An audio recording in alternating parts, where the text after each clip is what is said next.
Hello, my fellow Westorians. I'm Aziz. With me is Shae, and this is Valar Rereadis, a journey through the books for people who have made the journey before, brought to you by people who have made the journey many times. George R. Martin has said before and will say again, this series was designed to be reread.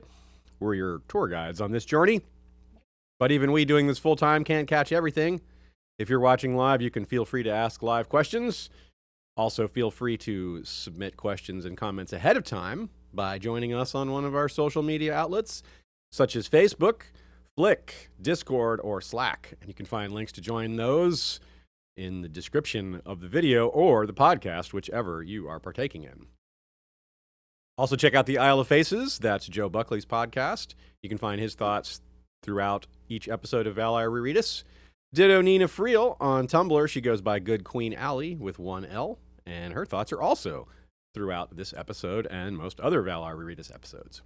Join us on Patreon. You can support us financially and get a variety of different benefits associated with different pledge levels. And that includes things like bonus episodes, access to our scripts and notes, and the occasional things like shout-outs and private sessions, things like that. All right, this week we have the last episode of A Storm of Swords chapters proper. Of course, as always, we will be doing a wrap-up episode with guests, and that is set for next week.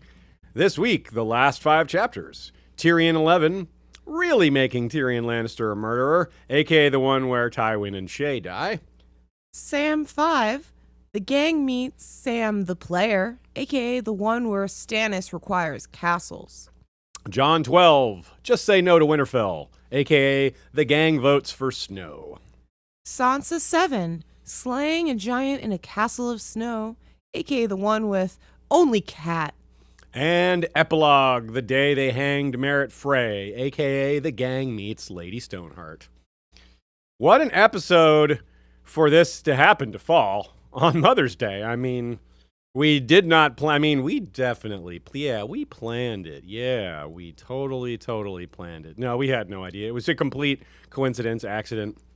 It made me think of how there were 2 different seasons, season 3 and season 3 and season 4, where the finale happened to be on Mother's Day, or happened to have a title like Misa, the children, that made us think Lady Stoneheart was coming. She never did, No. but, well, at least we get to revisit her book chapter today, and more chapters of hers in A Feast for Crows and beyond.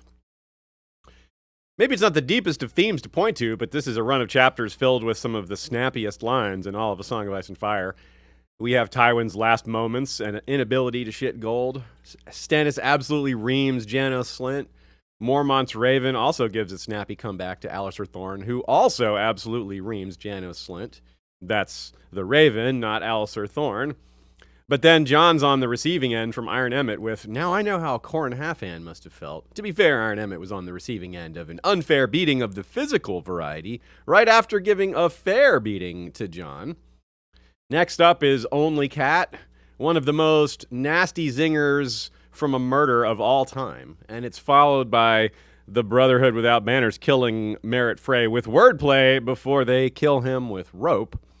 In general, the final lines of these chapters are among some of the best in the series. George really took pains to make sure that last line was tight and pithy and fun. The song theme returns for what we can fittingly call an encore. In a few of the chapters, anyway. Marillion will be singing as Lysa is killed and he himself incriminated for it. Jenny's song is the finale lead-in for Lady Stoneheart, while Merrett Frey gets The Day They Hanged Black Robin. And Tyrion thinks of Hands of Gold Are Always Cold again as we start today with his chapter, Tyrion 11, really making Tyrion Lannister a murderer, aka the one where Tywin and Shae die. Of course, the title refers to the fact that they tried to make him a murderer at trial, and then afterwards he really did become one. And of course, they told him, or he told them rather, that he wishes he was the monster they think he is. And this is where he begins to make good on that promise. I don't think it's a stretch to say this is one of the top 5 or so most important single moments in A Song of Ice and Fire. I mean, Tyrion, whether you're a big fan of Tyrion or not, he is pretty sure the character with the most chapters. It might be Arya, but Tyrion has more total length in his chapters. Yes, he doesn't have a lot of total length. Heyo. But if we're just looking at the large scale of him in terms of how he's been such a huge character, and this is the biggest changing moment for him probably in all 3 books to this point. And of course, the death of Tywin coming with that, well, that's the guy who's ruled the continent for off and on for 20 years roughly. And well, that's obviously going to cause some ripple effects. When you read this chapter the first time, assuming you read it before you saw it, or let's say you saw it first, did you think he'd shoot? Did you really think he was going to do it? I mean, Tywin didn't.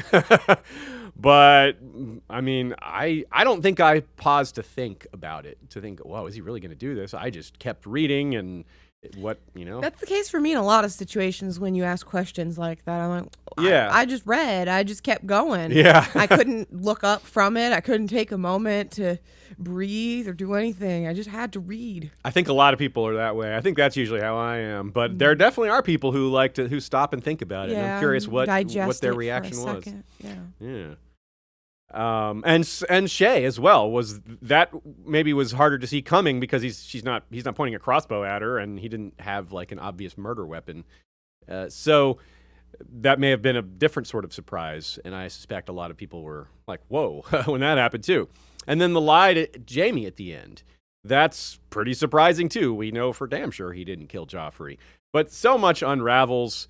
It's the one, this chapter, where the last thread holding him to his family snaps. And really, so does he. And the first line is, when he heard noises through the thick wooden door of his cell, Tyrion Lannister prepared to die. And that thread holding him to his family was Jaime. Even though it was a lone, solitary thread, it was a strong thread, as evidenced in part by how Jaime has come to free Tyrion in the first place, while the rest of the family has done what it can to put or keep him in said prison in the first place. It's characteristic of Tyrion that even as he's preparing himself to die, he's making plans and trying to think about what the best possible options are for him. He's still planning even in his last moments. He's not really panicking.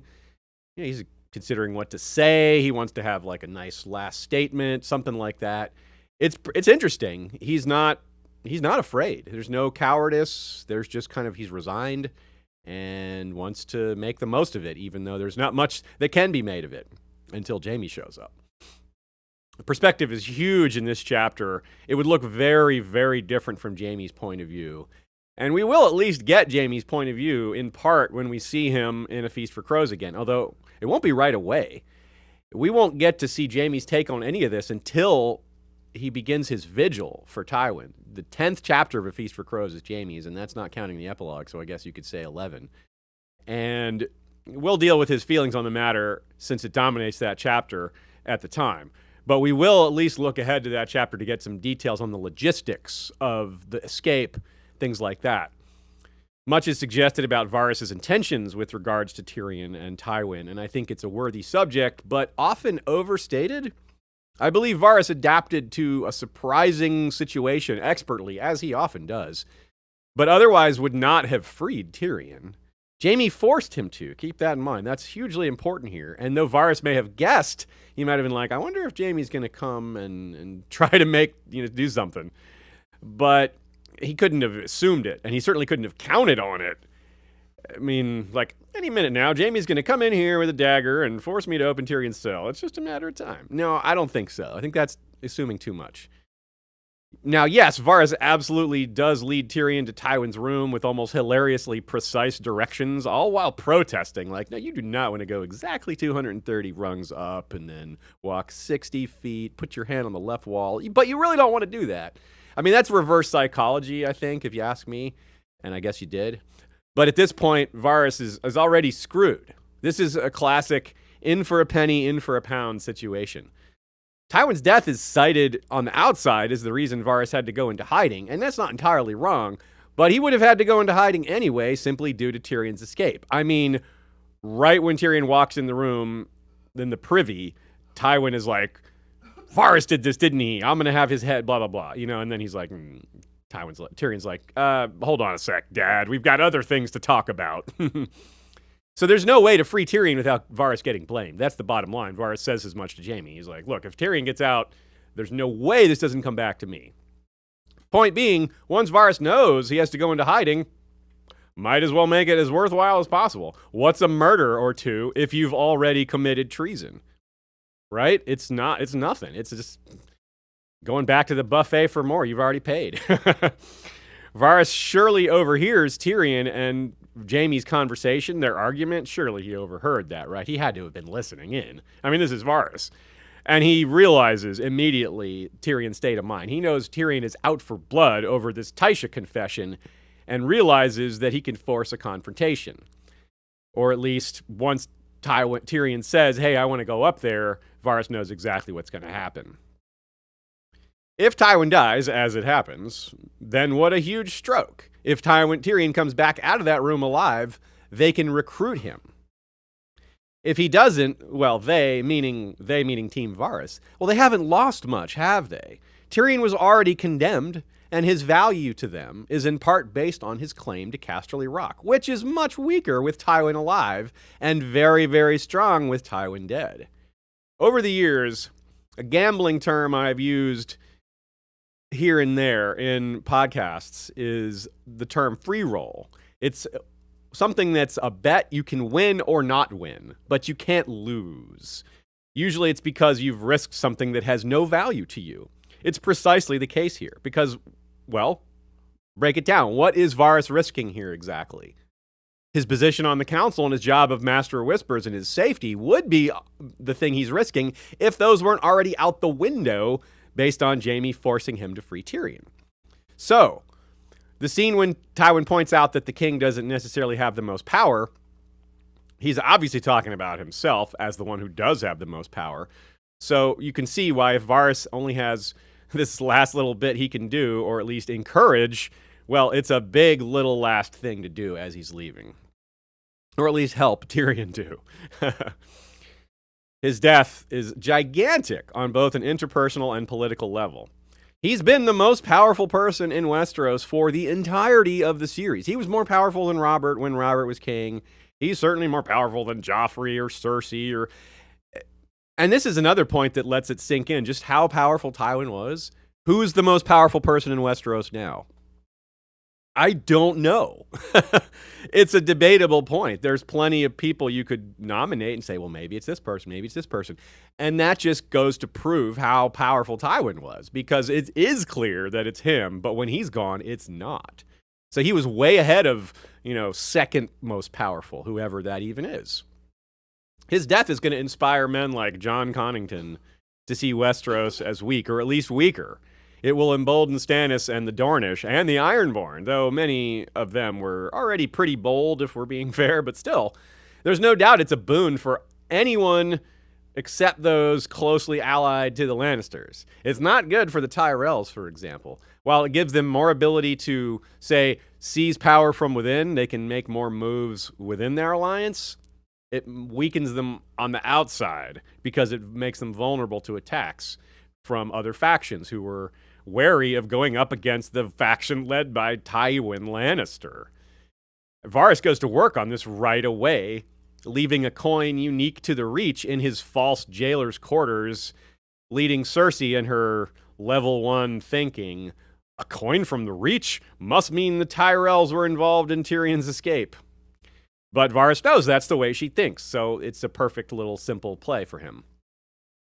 By extension, it's not just bad for the Tyrells, it's bad for the Freys and the Boltons and anyone else counting the throne as an ally. Anyone else who just sold their soul to cozy up to the Lannisters, so to speak, is hurting because they just married themselves to a sinking ship.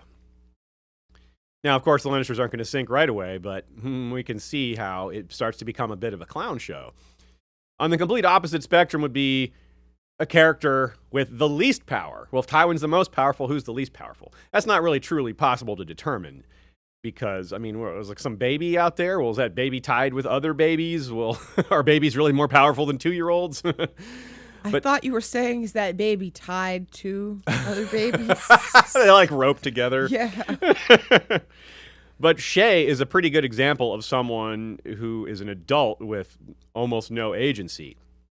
Now, Tyrion knows she was coerced at every turn by Bronn in coming to Tyrion in the first place, by Tyrion throughout their relationship, especially by Cersei during the trial, by Tywin as well.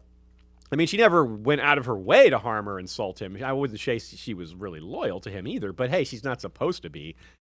He was deeply insulted by the Giant of Lannister comment and strangled her for it. That's going way too far. I mean, insults are insults, and maybe that was a bad thing for her to say, but damn, that's not murder-worthy. I don't think her transgressions against him are any worse than Bronn's.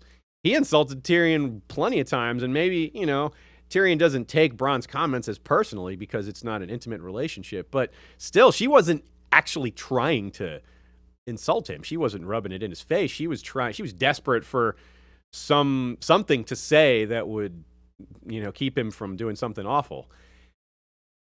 Even if you take a dimmer view of Shae than I have here, I just can't see any argument even remotely approaching she deserves to die for this. It's just not, it doesn't even come close, I don't think.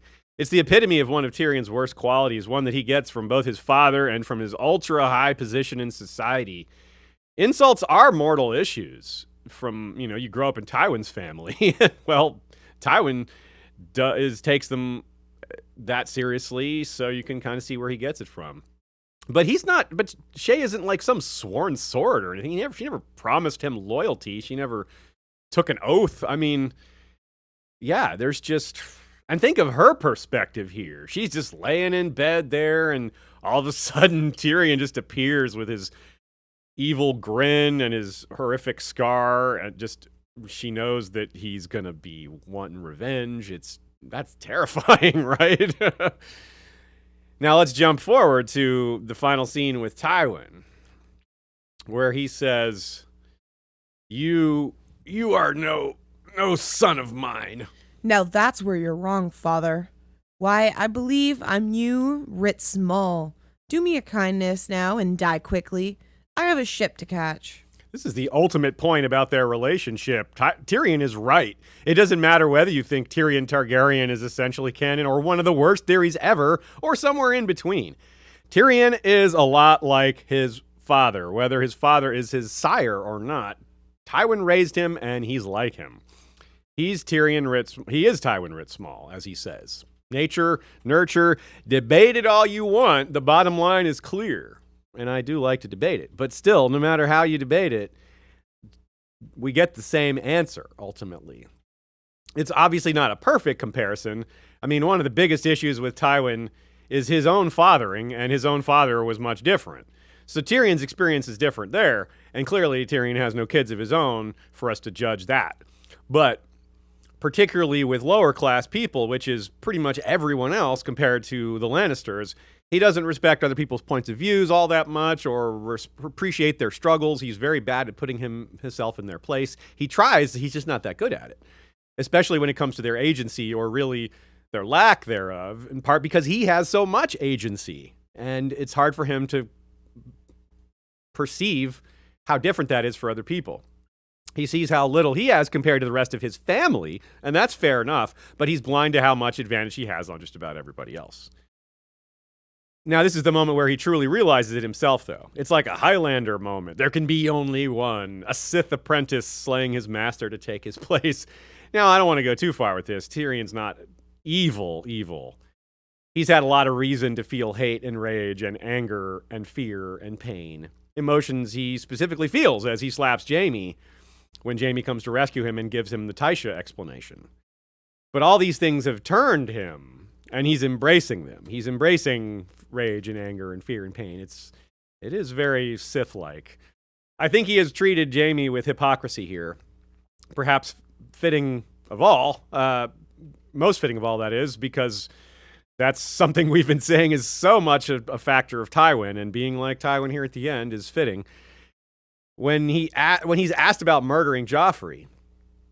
Well, I mean, I have some sympathy. Maybe Jaime could have handled that more tactfully.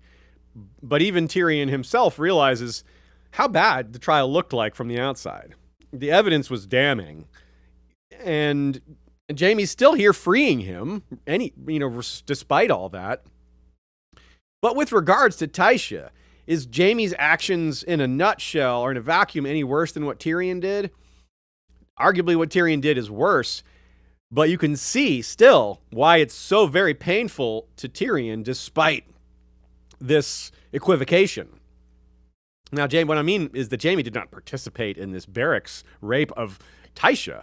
Jaime says he was coerced into the plan about making Tysha what she was, about lying. But this is exactly what Tyrion says regarding the barracks, that his father forced him. I mean, it's a different lie, but it's still a similar lie. Tywin didn't try to convince Jaime that Tysha was a sex worker, but he lied that she was after his money, which is effectively the same thing for this situation, which is to undermine Tysha's love. The point is, Tywin's saying, oh, there's no real love here. And so that teenage Jaime thinks, oh, then that must make it okay. Now, we're not trying to absolve Jaime, but it's wrong for Tyrion to put all this on him. However, I still have a lot of sympathy here. I've got some great takes here written by both Nina and Joe that I want to share. They both capture it very strongly in a couple of different ways. What hurts Tyrion so much about the Tysha confession from Jaime, it's not so much that Jaime lied to him, it's that Jaime bought into Tywin's framing. Tyrion has struggled all his life with the idea that no woman could ever love him, that any woman who slept with him would do so only because she was forced to, or because of money, or some combination of the two. So Tywin reinforced this idea back in Tyrion 3, A Storm of Swords, that, quote, if you think your whores want you in their bed, you are an even greater fool than I suspected. So that was him, like, re-emphasizing this old lie from years ago. Tyrion has also been clear that the only family member he believes loves him is Jaime. Jaime has always been the one who would stand up for him and show him kindness. So it's painful for Tyrion in this moment to hear Jaime, the one Lannister he thought who cared for him, parroting Tywin's nonsense arguments, which are undermined immediately with the confession, because it can't be true that no one will ever love Tyrion. If Tysha did love Tyrion genuinely, the lie undermines the deep truth that Tyrion has been bitterly living by all this time. He believed that he was unlovable in part because of this lie. I mean, can you fathom how angry this would make him? It's understandable, thus, that he takes some of that out on Jaime, because it's just such a crushing, towering, lifelong reveal of a blow. And of course, the main anger gets taken out on Tywin. But what a reveal. It's a reframing of Tyrion's entire life. The reason for his life's pain. It's a lie. It never happened. And it's also abuse of Jaime by Tywin. That's part of why it's so tragic, because they could have maybe bonded over this moment, realized, wow, he really just did a number on both of us, didn't he? But, and again, I'm not blaming Tyrion, because it's such an enraging thing to find out when he's already at the end of his rope, end of his wits, whatever you want to call it, sitting down here in this cell with the world against him. And he hears that she was the same age as Sansa, which is just drives the knife in deeper, because all his time with Sansa, it was a reminder to him that no one will ever love him, that he's not good enough for a girl like this, that she's constantly revolted by him, and that's a constant reminder to him that that's how everyone feels about him. It's really tough. I mean, for both of them too, but we're focused on Tyrion right now. And it's just as big a revelation for readers too. I mean, we may have been misled into thinking that too, which is kind of a soul-searching moment, that we may have all believed Tywin, or not believed, but at least bought into that argument. The drinking, the dark humor, all these defense mechanisms, the brothels, the need for acceptance, all this, so much of this need for love, it all stems from this Tysha incident. So much of everything we know about Tyrion as a person stems back to that event, and that event was false in so many ways. I mean, we've discussed these features of Tyrion for so long, all 3 books throughout, so many chapters. We've talked about this weakness of him and where it's gotten him. There's, Joe counted, there's about 35 of them we've gone through. And he had no idea this whole time, but he had believed the opposite. It's such an incredible emotional wound that is just hard to fathom. I mean, discovering that everything that went wrong in your life didn't need to, or at least didn't have to go quite so badly. He did have a genuine love of a woman. He just didn't know it. And what's worse, the lie about that came from the one person in the whole world that he thought would understand that, thought that he would and did love him too. I mean, what a betrayal. It's, as Joe says, it's abominable. We already knew Tyrion felt copious amounts of guilt over the barracks and Tysha's fate, as he should.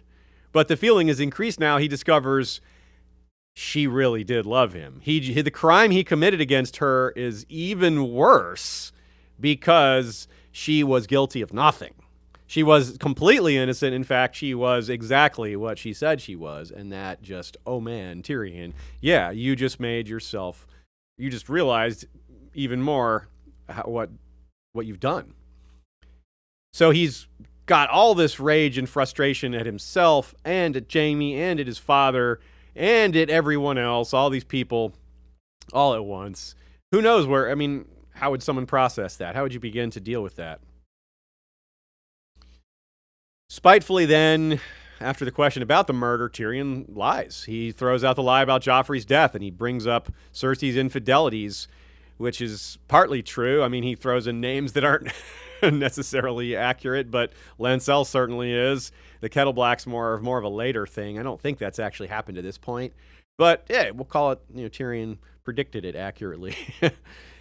And when Jaime asked also, there's another interesting little bit of comparison here, because Tyrion brings up Aerys, kind of in a way to reunite the brothers in their kingslaying.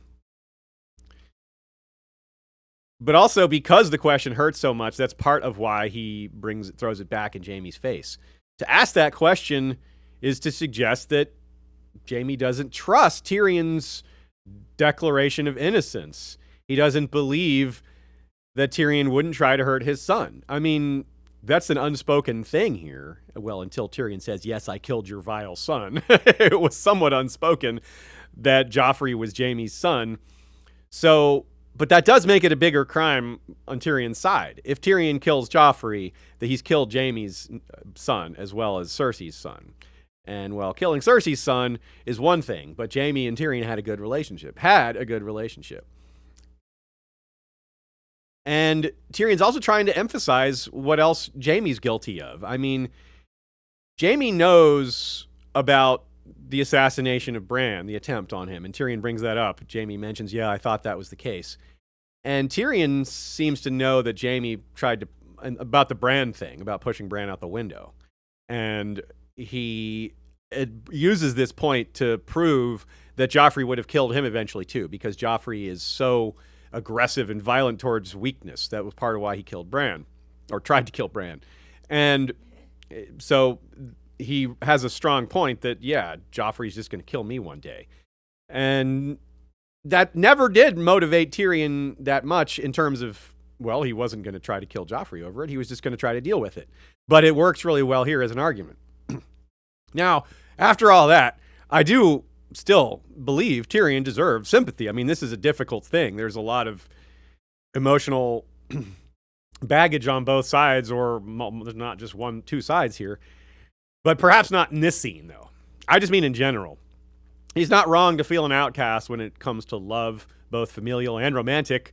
I sympathize there. It weighs heavily. But as far as Shae goes here, there's just no getting around this one. He's essentially angry at the world and his family for finding him unattractive and for all the harsh treatment he's had because of that. And he's taking it out on Shae in that moment. She's not to blame for that. I mean, that's murder.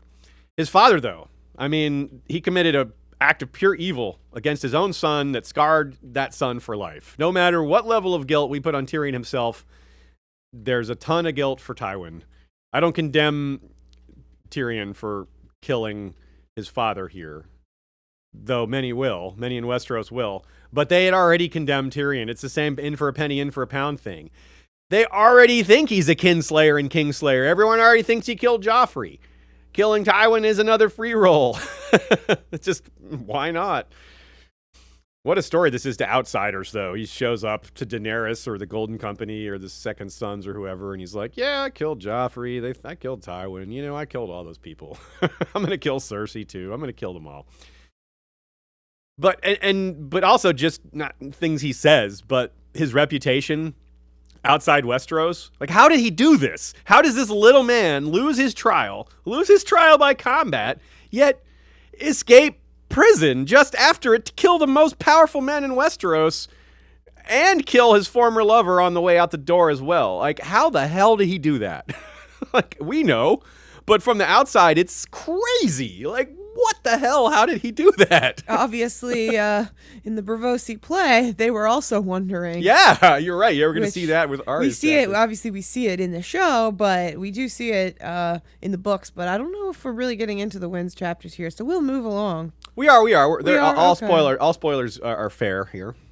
But yeah, you're right. That is where we will get to revisit that somewhat with the Mercy chapter and even some other things. But yeah, like how? Like from the outside, man, what did Tyrion do? How the hell did he do that?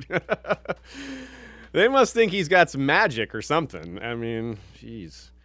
Now, I'm not fully sold on Tyrion looking at Westeros as his own Reigns of Castamere situation. I think he might.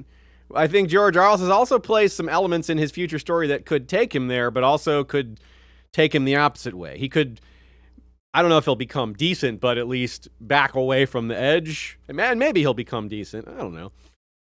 On the other hand, he's slipping in other ways. I mean, speaking of TWOW chapters, he thinks back on Shae and wonders if perhaps she was a mummer all along in one moment, and then another moment he thinks she didn't deserve to die, but that he does.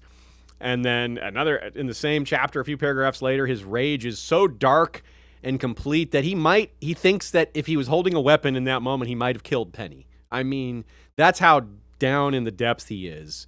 I mean, Penny's far more innocent than Shae, and Shae is pretty darn innocent, in my opinion. But Penny, she hasn't done anything except, well, we'll get there. That's to explore as we go forward. 12 more chapters in A Dance with Dragons for him, and one pre-release from The Winds of Winter with possibly some notes from another. So we got a lot more to go with Tyrion to explore these themes with a fresh set of eyes and with, TV show and other ththings in mind. Although I don't think the TV's going to help us a whole lot with book Tyrion. Another great quote from Joe here, rather passage written by Joe here. It's not a quote. I'm reading something that Joe wrote. We also end the book with an act of revenge for the greatest crime in the series so far. It's, of course, the Red Wedding. All that planning and all that sense of victory, that grand scheming for Tywin's legacy. What did it get him? A few months of victory, a few months of giving orders for the future that he's never going to see. His legacy is going to fall apart really quickly. I mean, this is a guy that was dominant while alive, but after his death, it's going to be like he's been gone for a while. Things are going to change so quickly. So many people have already talked about like the difference between Eddard and Tywin. We'll talk about it more later, but just a small note here. People keep fighting for Eddard's values and for Eddard's love and for things that he believed in after his death. But as soon as Tywin's gone, people are like, finally, that guy's gone. Whew. Or they're like, what are we going to do now? The people who are depending on him. And here's another quote from the end of the book that's going to be built on when we get to the Feast for Crows and Jaime's chapters and Tywin's funeral and all that. But the stink that filled the privy gave ample evidence that the oft-repeated jape about his father was just another lie. Lord Tyrion Lannister did not, in the end, shit gold. Will you say the last line again? You said Tyrion. Oh, shit. Shit intended. No, I did. Lord Tywin Lannister did not, in the end, shit gold. I mean, you're not wrong. Neither did Tyrion. That's true. It is true. So yeah, everything about Tywin was kind of rotten and stinky, and that's something George goes really far with in terms of symbolism with his corpse, to the point where it adds to the theories about maybe he was being poisoned. And so does the fact that he was stuck constipated here, because we've seen drugs that do that. I mean, Tyrion did give the exact same drug to Cersei in a Clash of Kings. So, yeah. Now, it's interesting that also in his final moment, we talked about how Tywin is pretty good at reading people, reading what his enemies will do, understanding their motives and how they'll behave. He famously got it wrong with Robb, and he famously gets it wrong here. He says Tyrion does not have the courage to shoot him with the crossbow. And I don't know if he's just, if it's just talk or if he legitimately believes Tyrion won't shoot him, but I'm pretty sure he legitimately thought Tyrion would never shoot him. And, well, Tyrion was quite done with Tywin doubting him. And that's almost funny. More of an ironic funny than a ha-ha funny, that this is proof. The fact that he pulled the trigger there is some of the best proof Tyrion could ever give Tywin that, yeah, I am like you. You too, if you were pushed into the situation where it was, oh, they're going to think I'm a coward if I don't pull this trigger, I said I would pull this trigger. I promised to pull this trigger if you said that word again. And, well, better me be a murderer than you think I'm not capable of coming through with my threat. That is so Tywin-esque, and in his final moment, he gets it proven. Now, let's talk about the tunnels. This is interesting. The tunnels below the castle are definitely going to continue to play a role. Tyrion escapes via the sewers, like Arya did, although he was led, and she just kind of stumbled her way there. This is maybe how Varys gets back in the castle when he leaves, because he comes back, or at least lurks in the tunnels for 2 straight books. When he comes to murder Pycelle and Kevin, well, he's emerged from these same tunnels. Even though Cersei's going to eventually collapse the Tower of the Hand, well, that's just part. That's not the tunnel system itself. That's just perhaps this one access ladder that Tyrion used. That's probably gone. Well, that's definitely gone. But little else is going to have changed about the tunnels below. Nina wonders if Blood and Cheese, the ones who murdered young Jaehaerys, Aegon II's son, in front of his own mother and other brother and sister, they may have used this same ladder that Tyrion climbed to kill Tywin, because there's a level below the Hand's Tower that is supposedly where Alicent Hightower's rooms were. Here's another clue about Arya. Remember how I've been saying I have this idea that Arya will return through the tunnels and maybe kill somebody? Well, one person I never really considered that she would come to kill would be Tyrion himself. Perhaps if Daenerys recaptures the Red Keep, if it's not destroyed, and we don't have to have the Red Keep, perhaps she could just come for him. Anyway, the quote is right here. Another name? Oh, certainly. And when the faceless men come to kill me, I'll say, no, you have the wrong man. I'm a different dwarf with a hideous facial scar. And of course, this is a bit sad in the side of apart from this theory that is just a theory and just an idea, we know for sure that Cersei will put out a all-points bulletin on any dwarf, and a lot of people are going to just bring dwarf heads to Cersei and say, look, we killed this dwarf. Is it Tyrion? Or, hey, we killed this dwarf. It's Tyrion. And she's not going to tell them to stop, because she doesn't want to discourage other people killing dwarfs that might be Tyrion. She's basically put all the dwarfs in the world on a hit list because of just Tyrion, which kind of justifies that she deserves to be killed. But there's plenty of reasons for that beyond this one. Varys describes the dungeons here, in particular the torture level, which is surprisingly easy to miss amongst all the other massive things happening in this chapter. So I pulled the quote here for you. Once a man is taken down to the 4th level, he never sees the sun again, nor hears a human voice, nor breathes a breath free of agonizing pain. Maegor had the cells on the 4th level built for torment.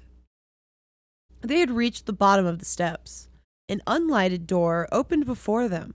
This is the 4th level. Give me your hand, my lord. It is safer to walk in darkness here. There are things you would not wish to see. What a line. It is safer to walk in darkness here. It's out of context. That's like, and it is kind of where he's headed. But I wonder what is it there that he doesn't want to see? Is it just torture devices? Because that doesn't seem that bad. I mean, Tyrion wouldn't mind seeing that. So I wonder what else there is down there. Something that Varys doesn't want Tyrion to see. Passages, stuff. It's hard to imagine what it is that Tyrion would be so wary of. It doesn't seem even Qyburn does his work on this 4th level, though. He may not even have learned of this place. It seems to have only used, or he seems to have only used the black cells for torment and experimentations, which is level 3, and of course this is level 4. So, and Tyrion himself hadn't heard of this area, so it's entirely possible Qyburn won't either. So Tyrion and Jaime haven't had a scene together since Tyrion's first chapter in A Game of Thrones, but it doesn't really feel like a lot has changed between them here. They get along very easily and quickly at first. You know, they match each other in sarcasm and humor. They laugh about their horrible maimings. It's tragic because it seems like it would be nice to see them have some scenes together, joke together, and just they would have some good banter. But it just falls apart so quickly, and this reconnection is over hardly before it begins.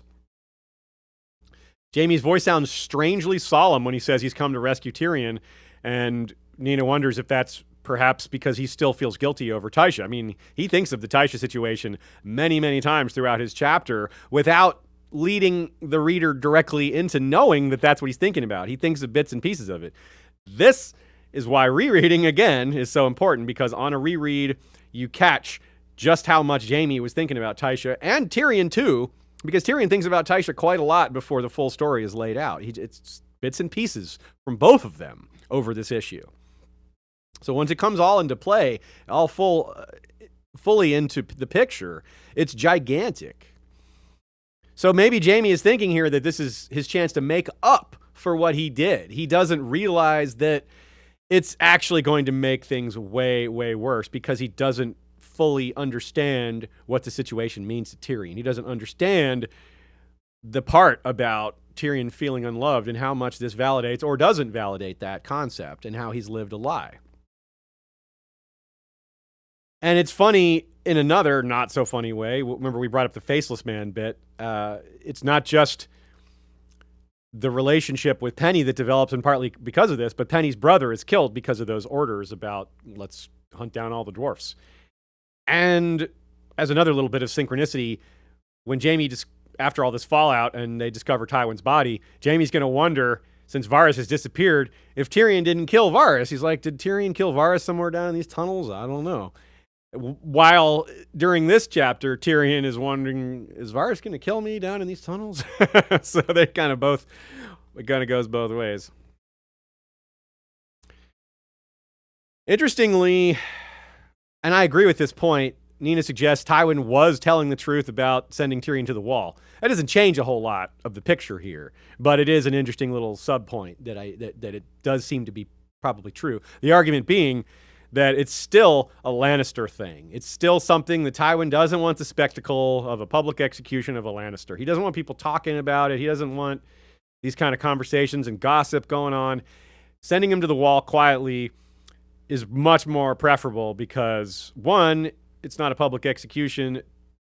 It's not arguably kinslaying. There's no talk about that. I don't think Tywin's too worried about that, but it does at least avoid that kind of talk. But most importantly, it's the spectacle that's avoided, I think. Let's take some questions from you guys. Super chat from Brendan Lannister says, haven't been around to watch live recently because I saved the podcast for work, but I'm still loving the reread, and you guys are the best. Thanks for doing what you do. Well, thank you very much, Brendan. That's the Blood Lion, our Warden of the West. Appreciate that, buddy.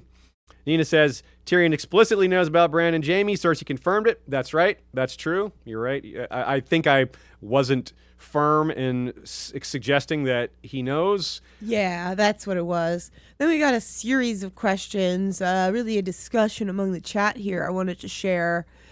starting off from Natalie Smith, who says Shae was doing her job. Tyrion was very clear about what was required of her as an employee of Tyrion. Then he couldn't employ her anymore. And Sylvia Sebrix replied with, I do not agree with your take on Shae. Shae also would have Tyrion believe that she loved him.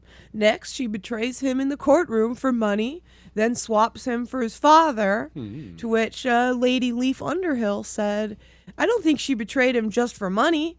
She would have been tortured to death, and he would have still been convicted. That's kind of where I fall. Yeah, It makes it sound. She makes it seem like, and Tyrion agrees with it. Tyrion doesn't doubt it that Cersei was threatening her with violence if she didn't say exactly what she wanted to say, her to say on the stand.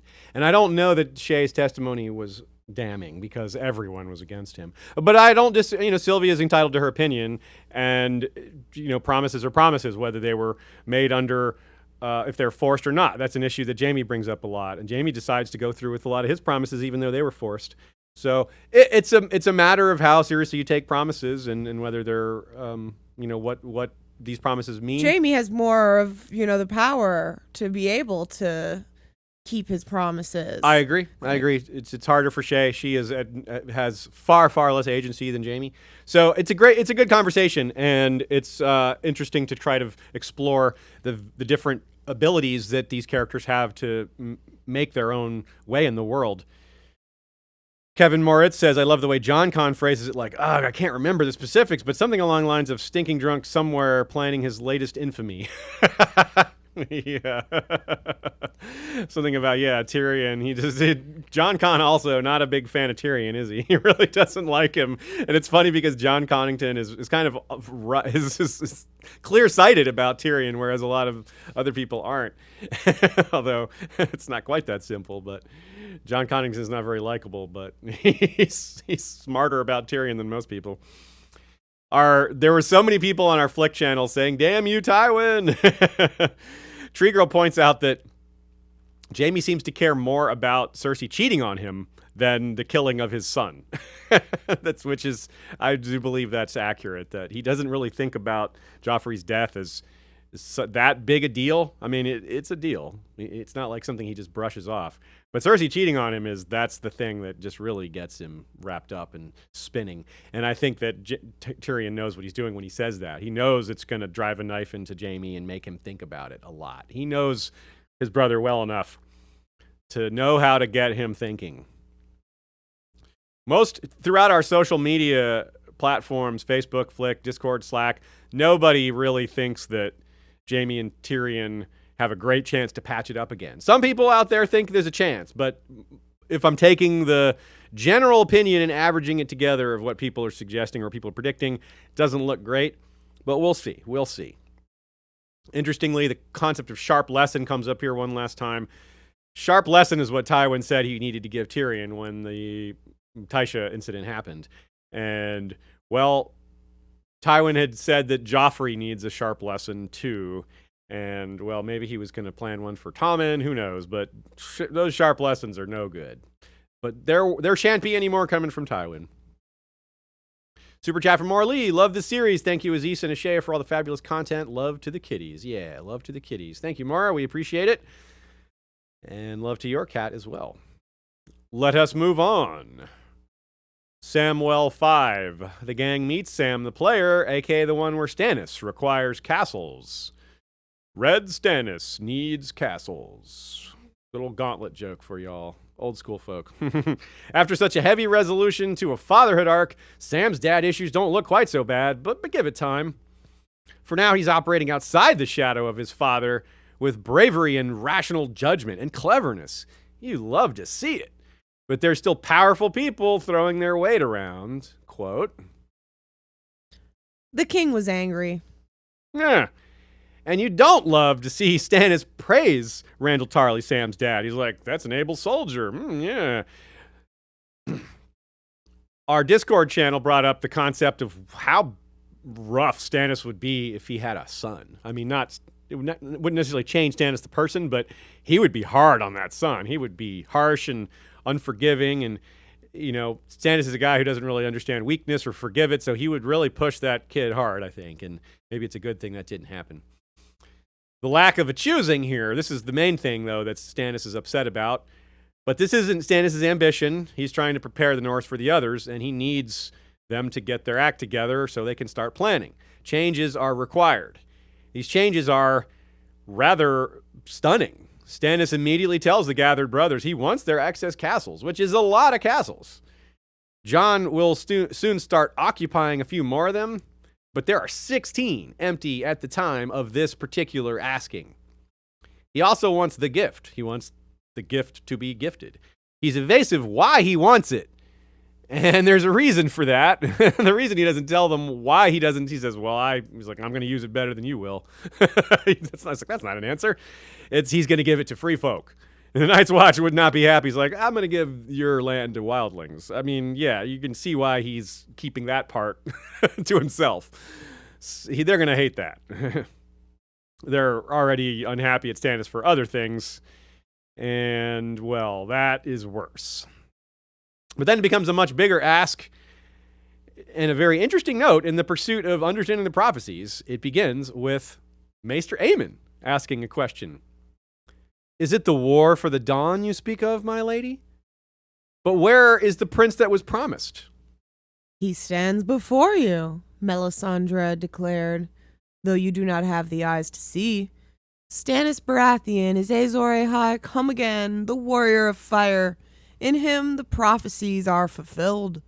The red comet blazed across the sky to herald his coming, and he bears Lightbringer, the red sword of heroes. Her words seemed to make the king desperately uncomfortable, Sam saw.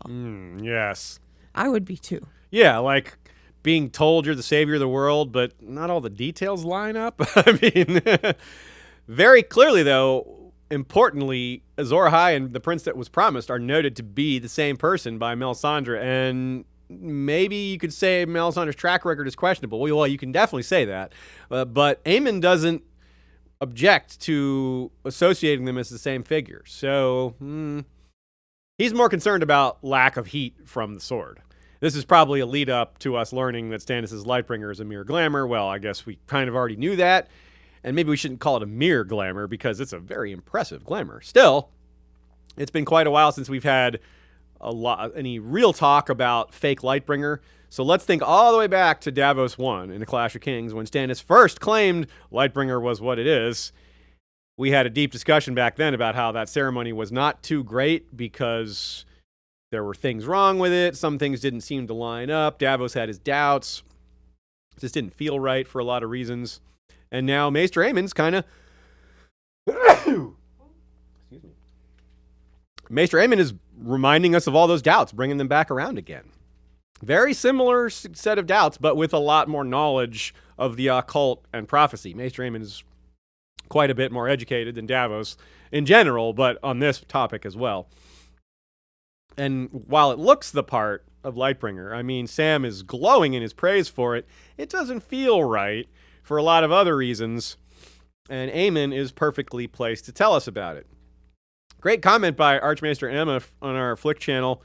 She points out that it's a good time for us to take a look at the difference in flaming swords. Beric's sword, to light it, he actually has to cut his hand. He used real blood.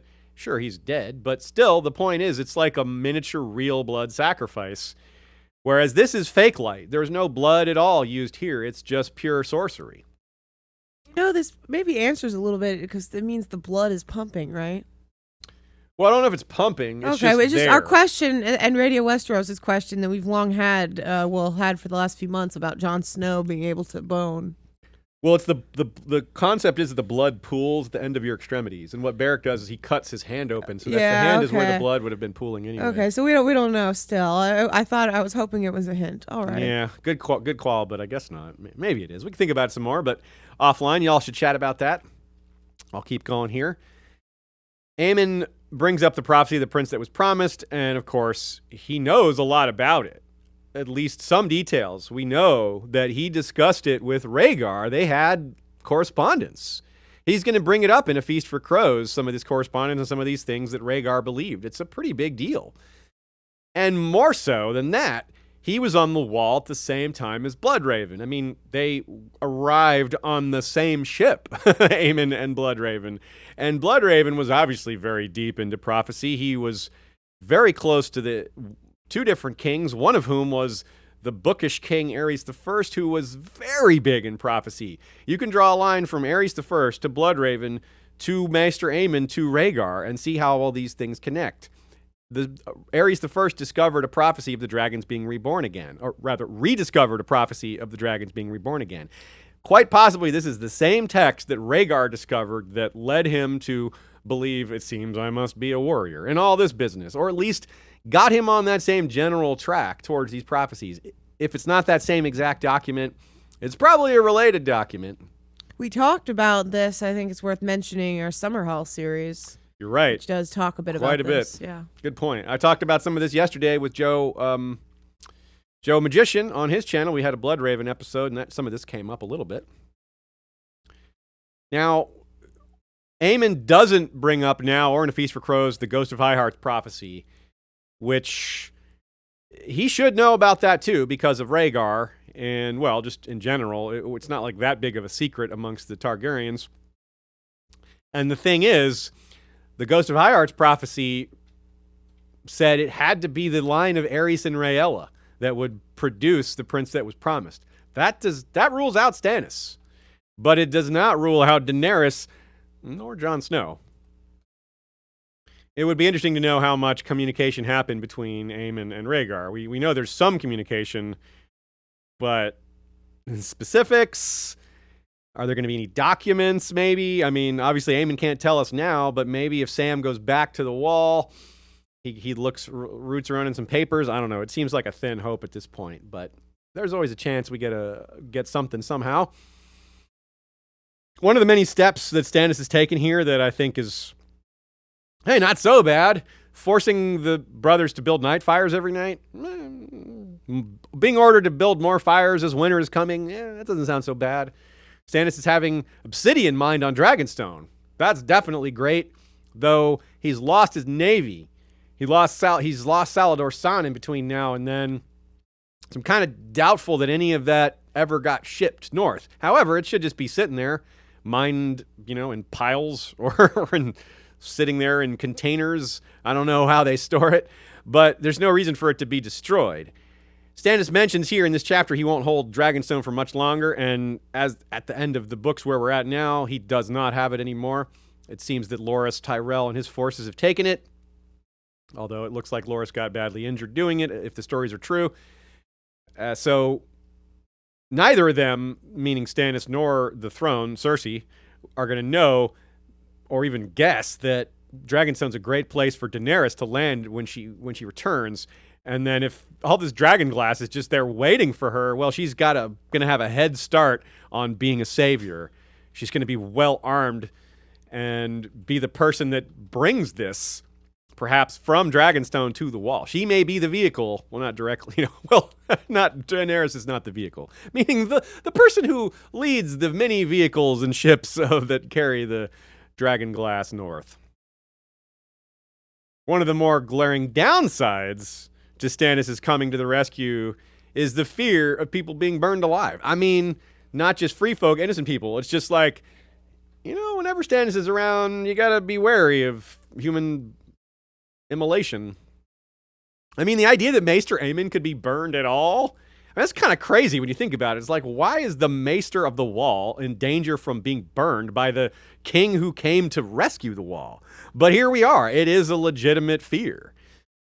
I mean, he was going to do that with Edric. Remember, Davos didn't talk him out of burning Edric. He talked him into going north after he removed Edric from his presence. It's funny, by the way, because that is how the Targaryens want to be burned.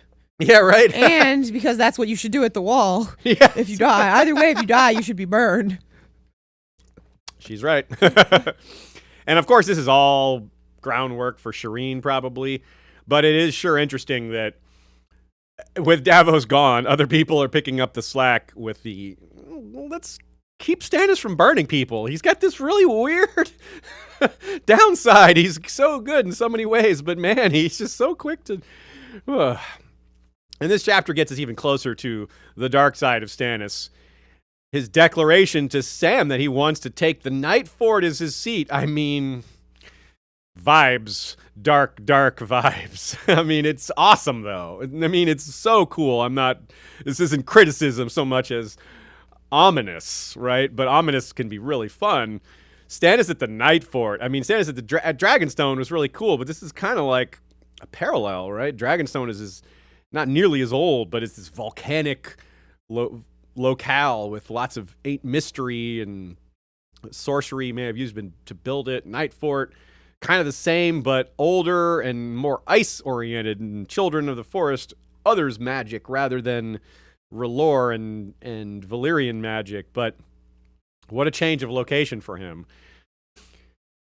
Sad to say, when that time comes, when we go to the Night Fort, if we ever get it, and I think we will, because damn, that would be... We got to have Stannis at the Night Fort. I mean, it's just so much potential, right? But there's some downsides to it. Melisandre probably burns that weirwood tree that's growing in the kitchen, or at least cuts it down. That's a shame. But what about when she realizes that Stannis is not actually Azor Ahai? When's that going to happen? Is that going to happen at the Night Fort? Is that going to happen later? Is it going to happen because he dies? Is it going to happen? I don't know. I don't think it's going to happen like the show, so we have a wide open series of guesses here. And she's got to figure out that he's not the prince that was promised, and things are going to happen. So, but also, side note, Stannis wants Sam to show him the Black Gate when the time comes. Well, will that time come? I don't know. Sam's all the way down at Old Town now, and Stannis is snowed in at a crofter's village, so it may not happen, but I really, really want to see Stannis at the Night Fort, so I hope so. Another important line here, Melisandre calls Stannis, quote, the warrior of fire, which seems to fit him less well than it fits either Daenerys, who literally stepped in the fire and is, armed with dragons, or Jon, who may have fire in him to be resurrected by R'hllor. Last time and the time before, I believe we talked about how the mechanism of R'hllor, the resurrection, is fire filling his heart and soul and lungs and all that. So it's very fiery. He's a warrior of fire, but I think most people in Westeros should be a worrier of fire. Yes, be worried about fire. Stannis may not be the warrior of fire, or may not be fire himself, but he drops fire on Janos Slynt.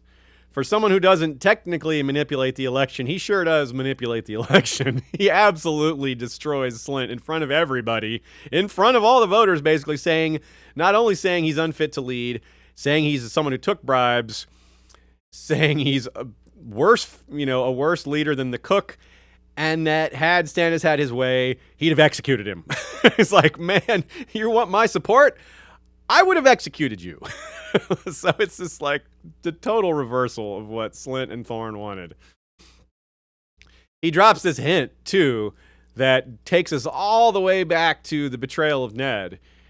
Quote,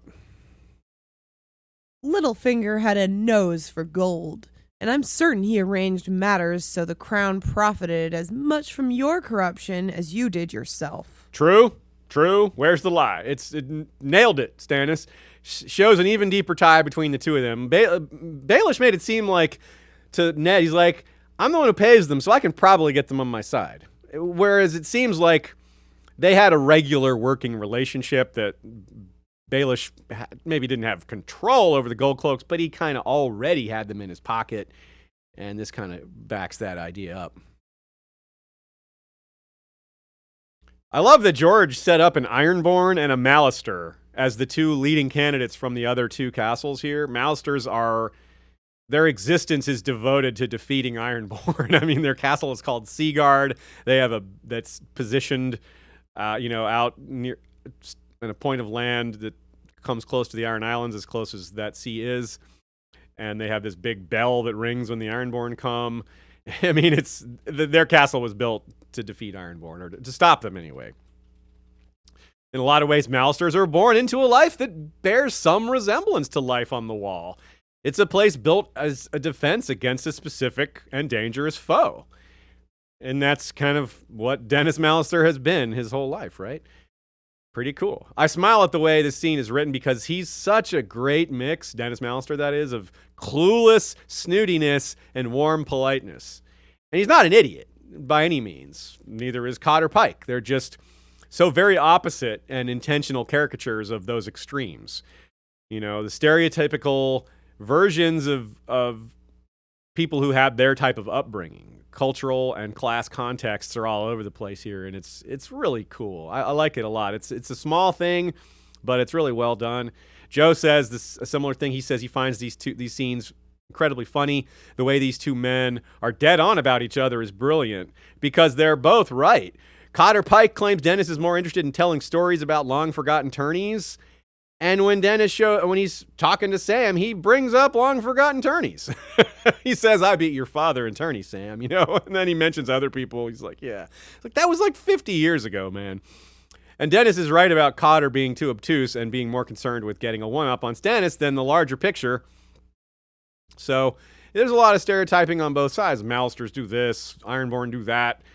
Dennis probably does more of the stereotyping, but whatever. They do both. Joe has a great point here. They're kind of the same person, born into very different circumstances. Both of them make similar assumptions from different starting points. They both think Aemon has sent Sam because they both think they're the best candidate, and they both think that the Maester is taking their side. They both just assume this. Both of them also are very keen on the clarity they see with the problems of the other. Because again, Mallisters know Ironborn very well, and Ironborn know Mallisters very well, so they're extremely keyed in on the flaws of their opposite. Now, of course, neither of them admit they want the job. They both think that they need it, in part because they really don't want the other guy to get it. And meanwhile, a lot of other people are having the same issue on a different axis, whereas they really don't want Janos Slynt to be elected, and Stannis is one of them. Thankfully for the anti-Janos faction, Stannis Baratheon is on their side. So but in the end with this back and forth between Pike and Mallister, they're stubborn and their prejudices probably go a little too far. And that's what Sam exposes about them. It's brilliant. He hears these prejudices from them and plays them off perfectly by highlighting those prejudices that apply to Jon in a good way or a bad way, depending on which of them he's talking to at the time. It's so cool. And it's extra cool because it's Sam doing it. I mean, yeah. Upbringing versus scrappiness. It's a great set of questions on what makes a good leader. What are the ideal traits needed for the upcoming conflict? You need both, I think. This chapter indeed makes this case wonderfully that this election brings them out. The election is a chance for different candidates to point out what type of leadership is needed, and for us to realize all those things are needed. The things Mallister is saying are needed, he's right. The things Pike is saying are needed, he's right too. They're just a little narrow in that both of them need to take more of these things into account. Both these two lists need to be combined, or these 3 or 4 lists all need to be combined. All these leadership qualities are necessary, and that's part of why Jon is so perfect. It's a fun and clever way to show that Jon's opposing natures can be a strength. The Watch, it's really easy for us to think of it as this big monolithic organization, but it's got vast cultural diversity within it because people come from all over the realm. Mallister and Pike are a perfect example. I mean, they don't actually come from realms that are that far apart geographically. They're right next to each other, but they're culturally vastly different because of that opposition. But you've got Dornishmen, you've got Tyrashi, you've got Stormlanders, worshippers of the old gods, etc. It's a melting pot, just like the free folk is in a lot of ways. I think that's pretty cool. So Jon, by having traits that appeal to a wide variety of groups, makes him an excellent choice as leader beyond his actual leadership traits, which are quite strong too. but he's got personal cultural traits that a lot of people can look at and say, I've got that in common with him. Younger men can say, he's young like me. Nobles can say he's noble like them. Bastards can say he's a bastard like them, etc. He's worked hard. He's worked with the Rangers. He's fought. He's bled for the Watch. There's just so many qualities you can point to that are respectful, and he's got so many different qualities that you can not point to the qualities that a certain voter might not appreciate about Jon. You can kind of leave that off because there's just so much else to say. So Sam does such a good job telling people what they want to hear that it's another reminder, or comparison rather, to Sansa. Sansa's learning this trait too, and we know she's going to continue to use that, but I don't know that we've put as much thought into that with regards to Sam. I think Sam, and we sort of maybe see a little of this in the show, maybe a little bit, he's going to maybe pull some strings down at the Citadel, maybe manipulate some archmaesters, maybe get some people, maybe establish some factions or play factions off of each other. Instead of Sam the Slayer, we've got Sam the Sneaker. Sam the Sneaker, Sam the Player, all those things. That's right. He's developing into lots of different personalities. And I think that it's really unlikely that these new skills that Sam is showing off here are a one-time thing, right? This has got to be something we see again. We may even see another choosing. You know what it made me think of? What's that? The election. Game of Thrones. Oh, yeah. The eventual election of a king. True, a great council. Exactly. You're right. That's a very good point. They may come down to a great council, and you wonder, will Sam be manipulating things in that case? Is he going to maybe be doing some of the same things? Is he going to be pitching for Jon? He pitched for Jon as Lord Commander, and in the show, he didn't want to pitch for Dany for reasons that, are pretty straightforward if you've seen the show. If he pitches for Bran, he's already met him. Yeah, exactly. So it's interesting how this is being set up very far in advance for other more large-scale elections or vote gatherings or what have you. Regardless, I love Sam's thought process, whether it comes back up again or not. He uses cold, hard logic to bolster his sometimes fragile emotional state. He's scared of trying to manipulate the election until he rationally thinks through the consequences. And that really takes some of the sting, some of the fear away, because he can trust his intellectual process. He can think, he's like, I didn't leave anything out. I'm smart enough to have thought this through.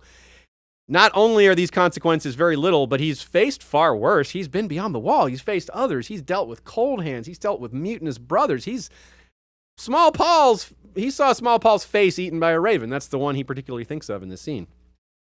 So what is he going to do? I mean, he's got to worry about Cotter Pike being rude to him. He's got to worry about Lannister being classist. I mean, this is nothing compared to that. So when Sam thinks it through, he's like, what the hell was I scared of in the first place? I love that because using rational thought to dispel fear is a path for Sam to flourish a lot more. And it's a real thing in the real world that a lot of people can fall back on. If you're somebody that maybe has too much fear in their life, sometimes rationalizing can help with that. It's a weapon to fight against fear. And it's interesting how these prejudices with these two other electors work against themselves. Lannister is just too polite and classist to suspect that Sam is working him over. He's like, oh no, we nobles, we stick together. Sam wouldn't do that to me. And on the other hand, Cotter Pike Cotter thinks Sam is a coward. He's like, no way, there's no way this guy's pulling a fast one on me. He's too scared to do that. So, wrong again. I really love the way Lannister thinks he's figured it out. This quote is so funny. The old knight smiled, which is why he has not come to me himself. Yes, I quite understand, Samwell. Aemon and I are both old men and wise in such matters. Say what you came to say. It's so funny. Roy Dotrice absolutely crushes this scene. His Sir Dennis is so funny. It's just like he's an old British guy, and this is an old, stodgy man. It fits really well with a role he's probably been cast in a couple of movies and TV shows, if not quite a lot more than that. So, Sir Dennis, right? It's so Dennis is a great name for a stodgy old knight who. Again, he's not a bad dude. He's not a weakling or by any means, but he is a little snooty to a point where that it brings a little comedy. There's a great, again, this cultural blending. I love it. It's so interesting, and it brings back the concepts we've tried to hammer home about the free folk. So much diversity, but I didn't mention how interesting it is that you have a remotely isolated place where so few come by choice, yet it's very, very diverse in terms of people's cultural backgrounds. Knowing that Aemon won't last much longer is so very sad, and paired with his lament that he can't read anymore or see the sun, it's just so much to handle. So sad. But he's so great, too, Think of all the good things he does. The way he nudges Sam just the right way to get all this started. He's, I don't know, Sam, can you? It's so good. He knows it's true what Mallister says. When Mallister says, Aemon and I are wise in such matters. Well, I think Aemon's wiser than you in such matters, because he just, one little thread pull on Sam started this whole thing, and he saw it coming. It's a beautiful example of how great deeds are sometimes held back for want of encouragement. This little tiny bit of leadership, mentorship makes all the difference. It's something that, in the real world, why some, not all, of our elders are worthy of being revered. But they're, like I said, some, not all. Even in this story, Melisandre might be older than Aemon, and she's worthy of a different sort of respect. Walder Frey, well, he's not worth much respect at all. Like I said, sometimes our elders are worthy of being revered. Okay, some thoughts from y'all. Maud Mary 1 says, okay, follow me. Melisandre kills Shireen to save Jon. Stannis comes home and drives a sword through Melisandre. For killing his daughter, he fulfills the Azor Ahai prophecy. Okay, so she becomes Nissa by him killing her for killing his daughter. I can't say it's wrong. The problem is, I don't see why Melisandre would kill Shireen to save Jon. We don't have a strong reason to believe that's necessary. Melisandre could have been, at that moment convinced that Jon was Azor Ahai after all. Interesting. And, I'm not opposed to it entirely because, sure, someone could say, yeah, you need death. Only death can pay for life.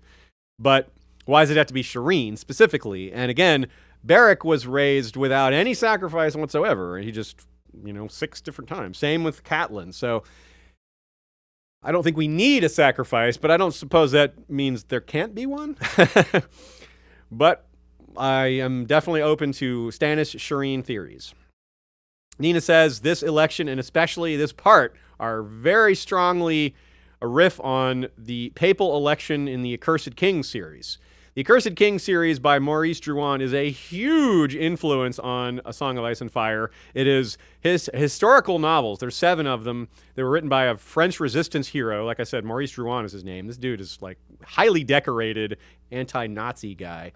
And he wrote this amazing historical series on a time period that features a lot of characters that are inspirations for A Song of Ice and Fire. One of the main characters is like a Robert Baratheon combined with Littlefinger. It's really amazing. He's a great character. His name is Robert of Artois. Yeah, he's even named Robert.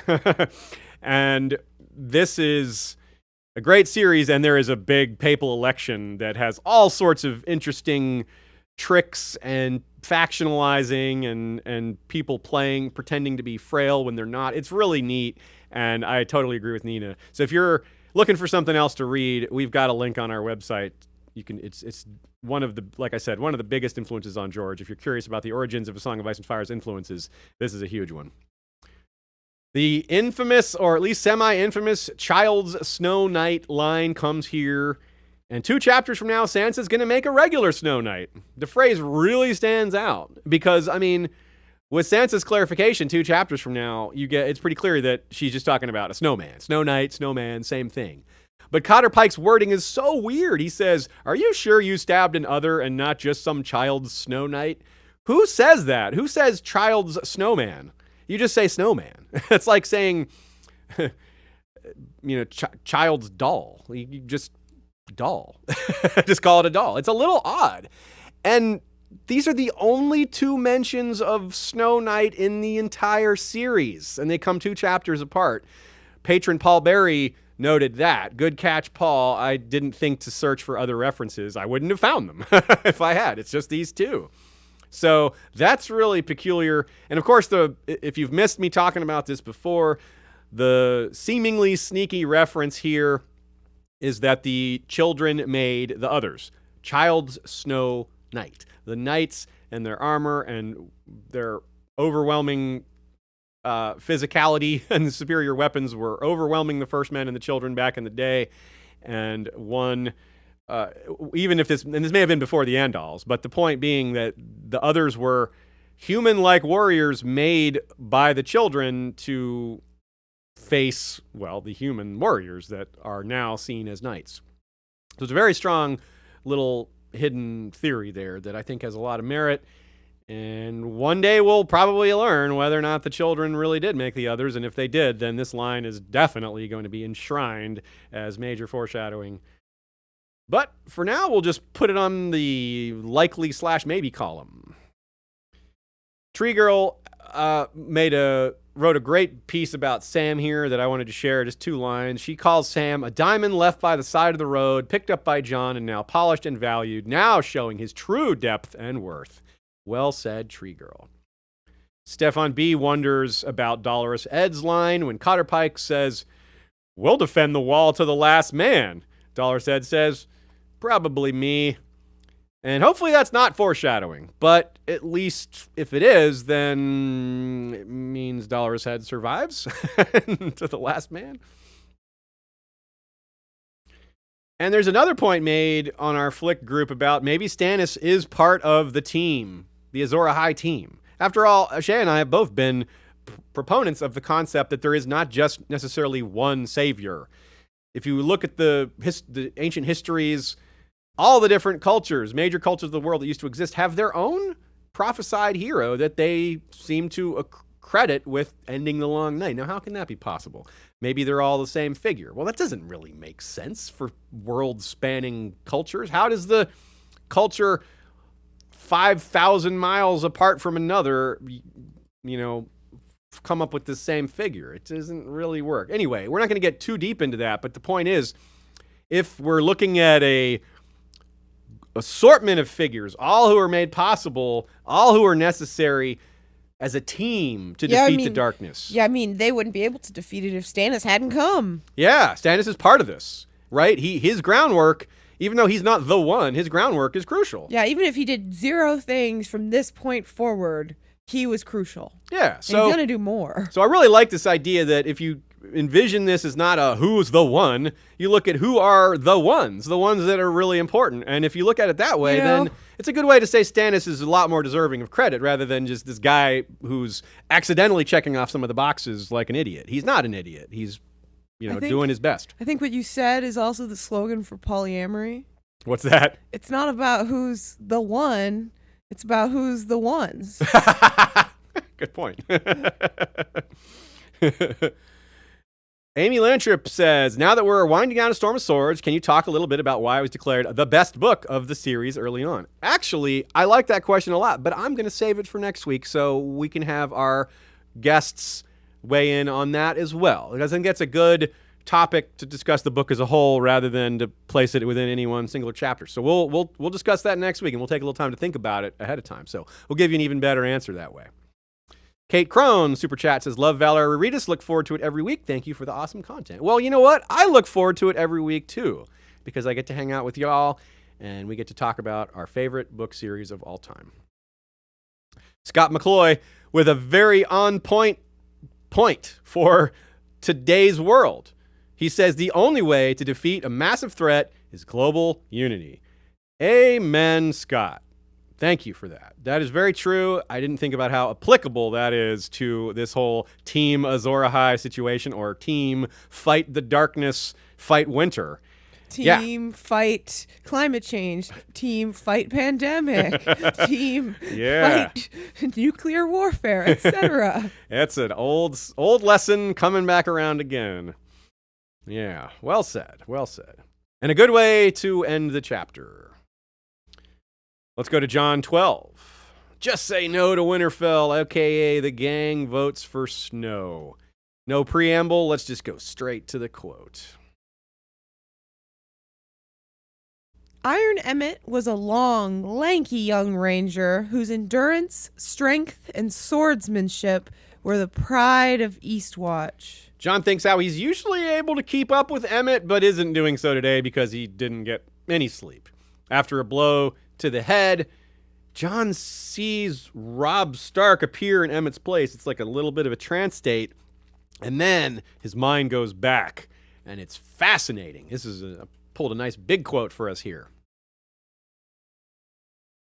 Every morning they had trained together since they were big enough to walk. Snow and Stark, spinning and slashing about the wards of Winterfell, shouting and laughing, sometimes crying when there was no one else to see.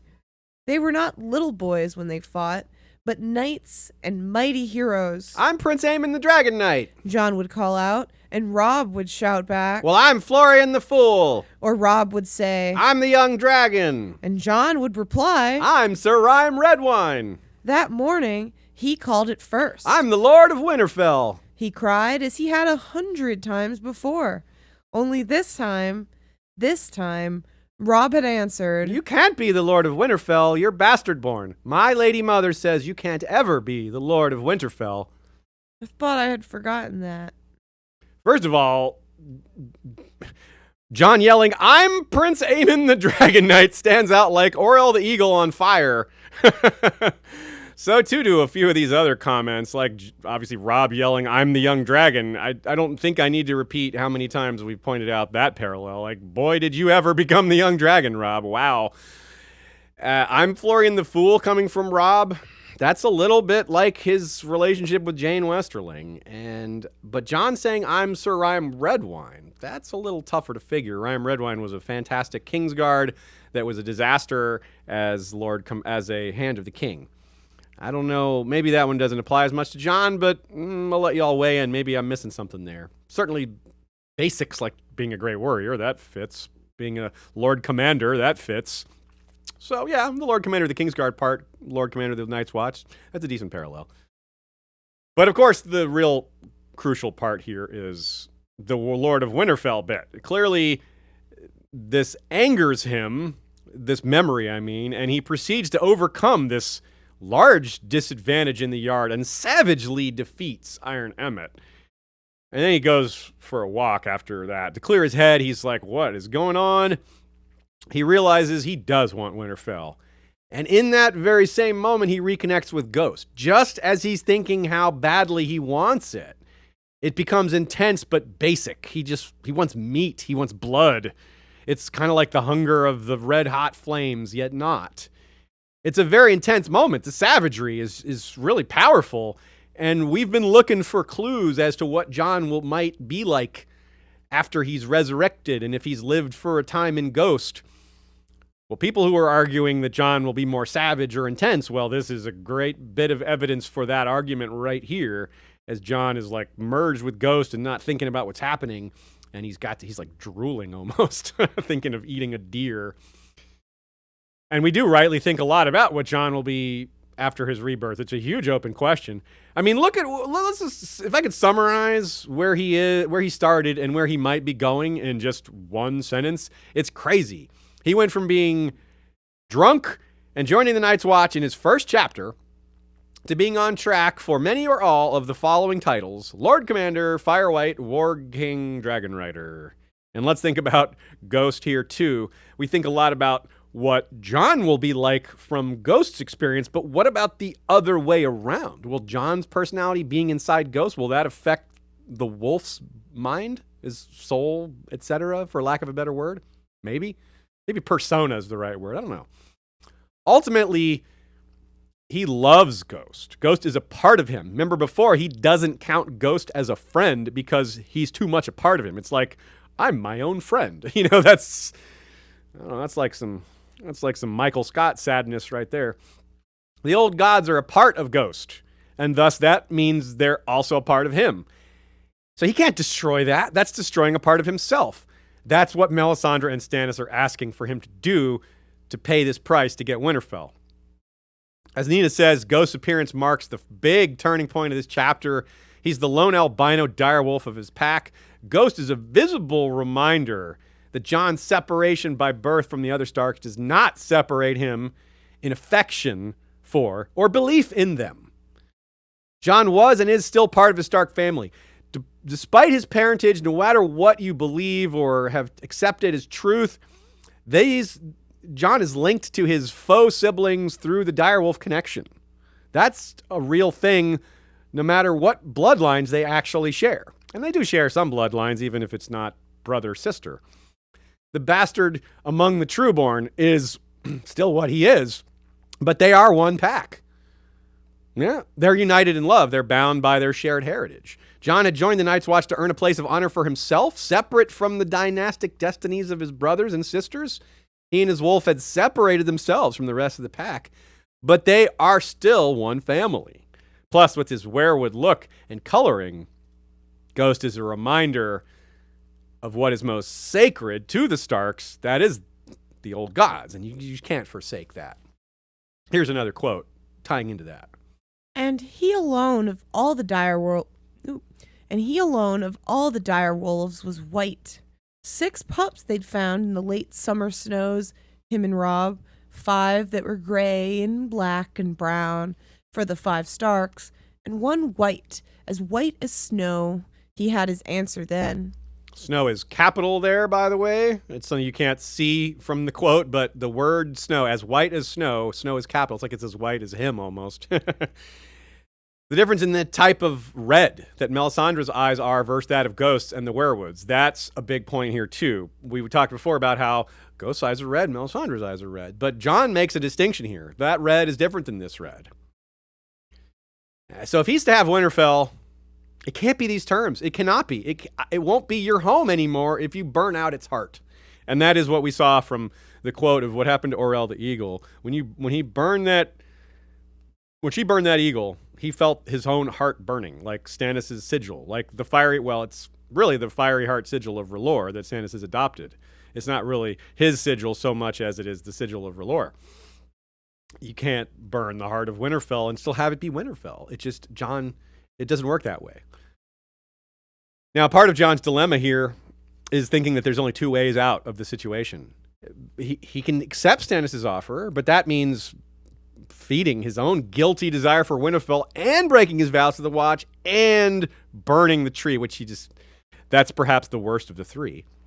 But if he stays in the Watch, he's pretty sure that Janos Slynt's going to be Lord Commander, and that is probably a death sentence too. But Jon chooses that because he would rather die than break up to 3 different sacred vows / things he holds in principle. But what if Robb's will comes through? What does that mean? Think about that quote of him as a child with Robb saying, "You can't ever be Lord of Winterfell." Having Robb come back around and say, "Actually, you can be Lord of Winterfell. Forget what happened in our childhood. You are worthy of it. And hey, you don't have to burn a weirwood to get it. It's right here in my will. There's nothing about burning things to take up the seat." That could be, wow, what a thing for Jon to hear or read after all that time. It would be a complete and total reversal of something he's believed his whole life. It's the opposite of what Tyrion has just faced. Tyrion has just had his whole life upended by having a lie revealed. This is kind of the opposite. It's like, no, Jon, all along, you were believing something about you that wasn't true.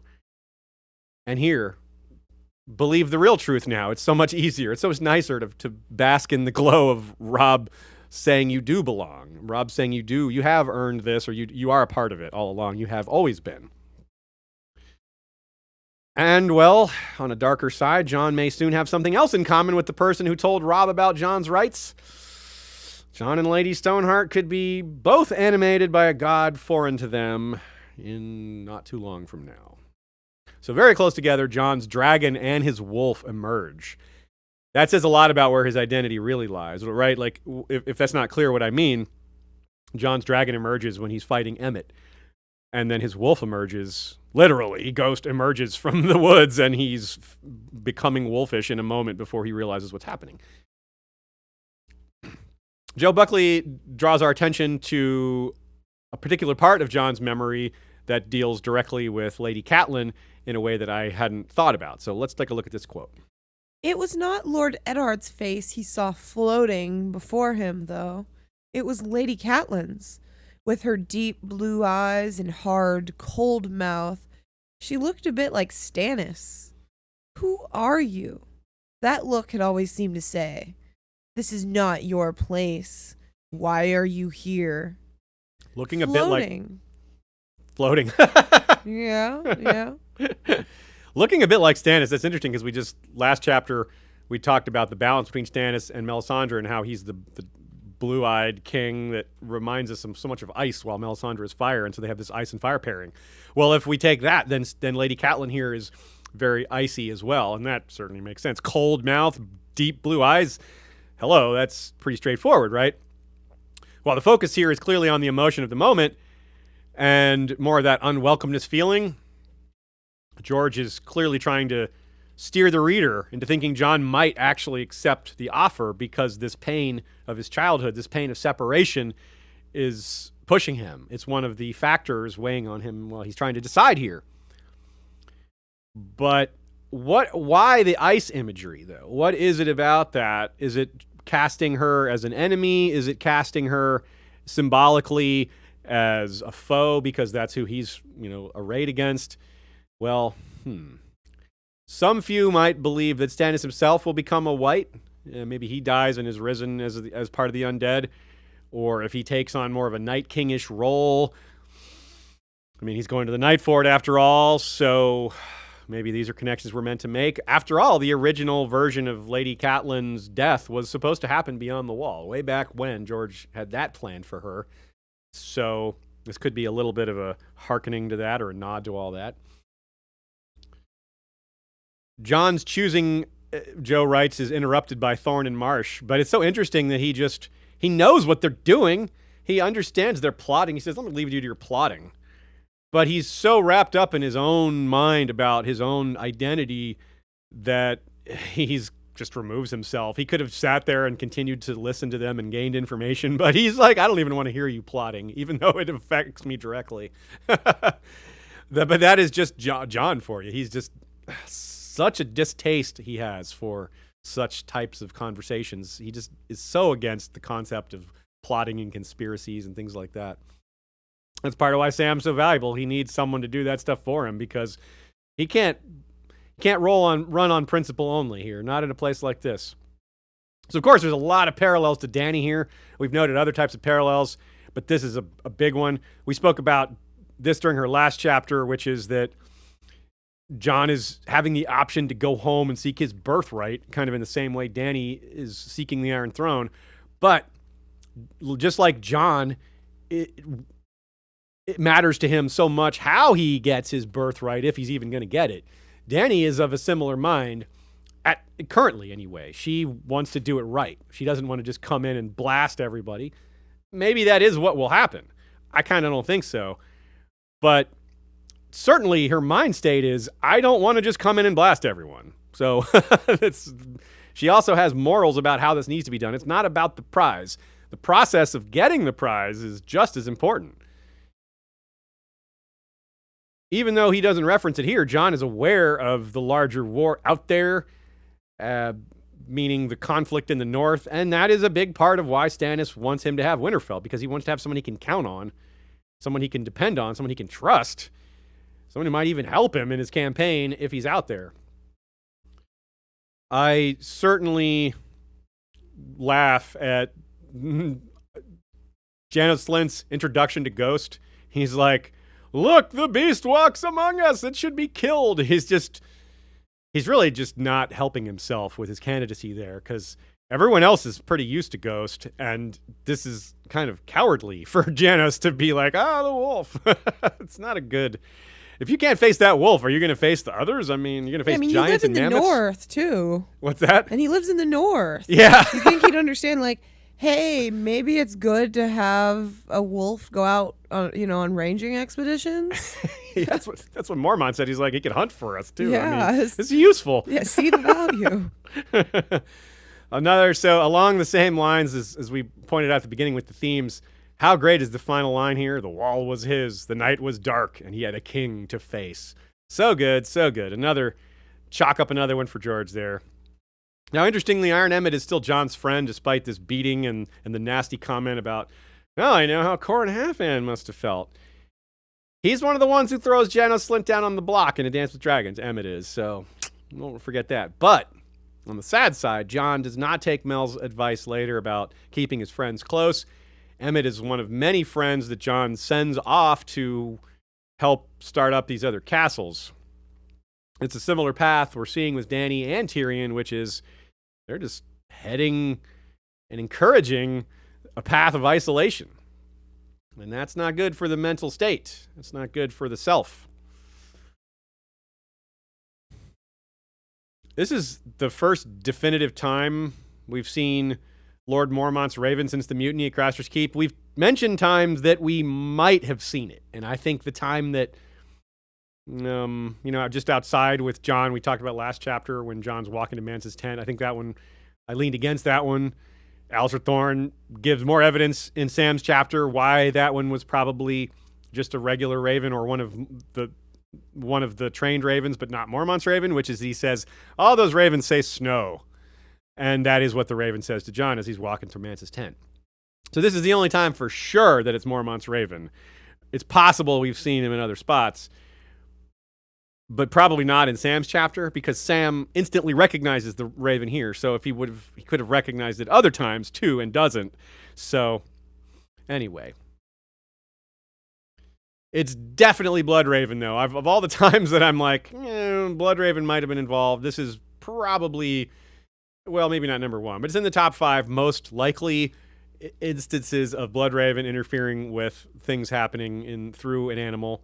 Leading the direwolves to the Starks at the beginning is another strong candidate.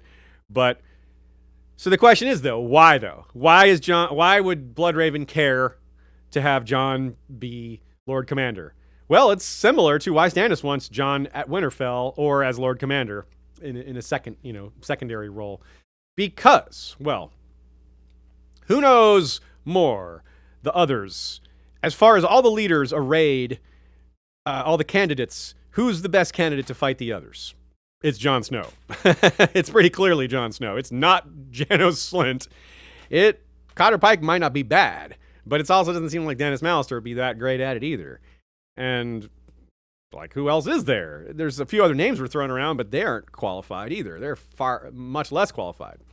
So it might just be that simple. But it's also, if we consider who Bloodraven has been most focused on throughout all this, it's Bran.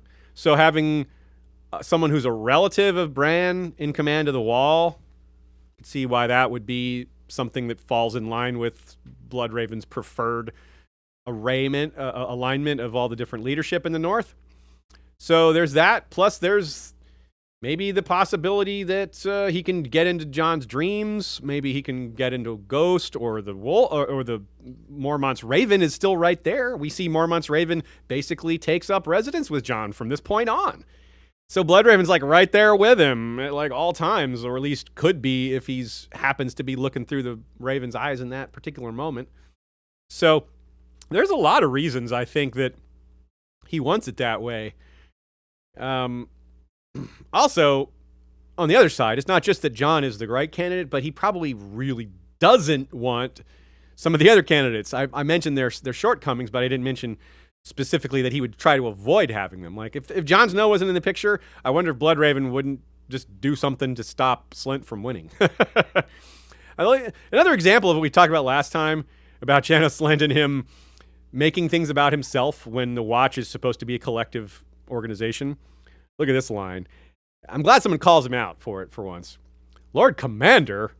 I will not have it. I will not suffer it. Cotter Pike stood up. You won't suffer it. Might be you had those gold cloaks trained to lick your bloody ass, but you're wearing a black cloak now. Yeah, that's exactly right. There is no you. There's no I will not suffer it. There is a we. There is no I in this spot. He doesn't get it. He is so not in the Night's Watch mentality, has not sunk in, and it never will because he's not going to be alive that much longer.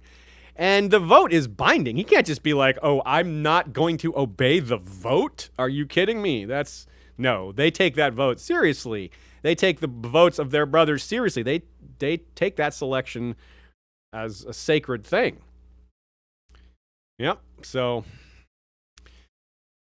that's a big deal. One of my favorite little lines in this chapter is Pip singing after the election. He's like, Sam, the Marvel Man, Sam the Wizard. It's like, Sam the Wizard. That's like from the show. And Sam's like, I wanted to be a wizard. And they laugh at him. And it's like, hey. I wonder if the show is thinking of this line when they did that. Because that's season 1, they used that line. And this is, of course, end of book 3, which book show equivalent is, well, I don't even know where that would be. But a lot farther down.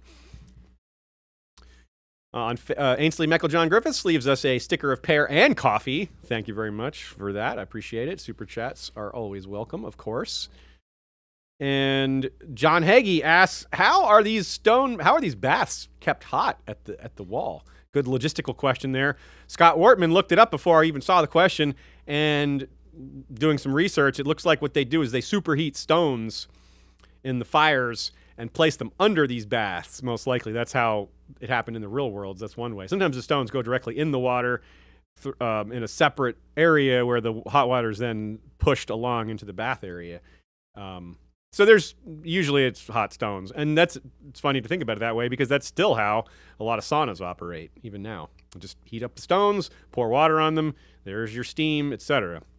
So, yep, not too big of a mystery there, I suppose, once you do the research. Appreciate that question and answer being delivered for us. Comes back to our question that you brought up before, Shae. You mentioned that Sam interfering with this vote could foreshadow him interfering with the Great Council. We come right back to that because if Bloodraven interfered in the vote, and maybe Bloodraven will interfere in the Great Council. After all, Bloodraven voting Do you think he'll still be around? Yeah, he may not be around. That's a good point. He may be gone.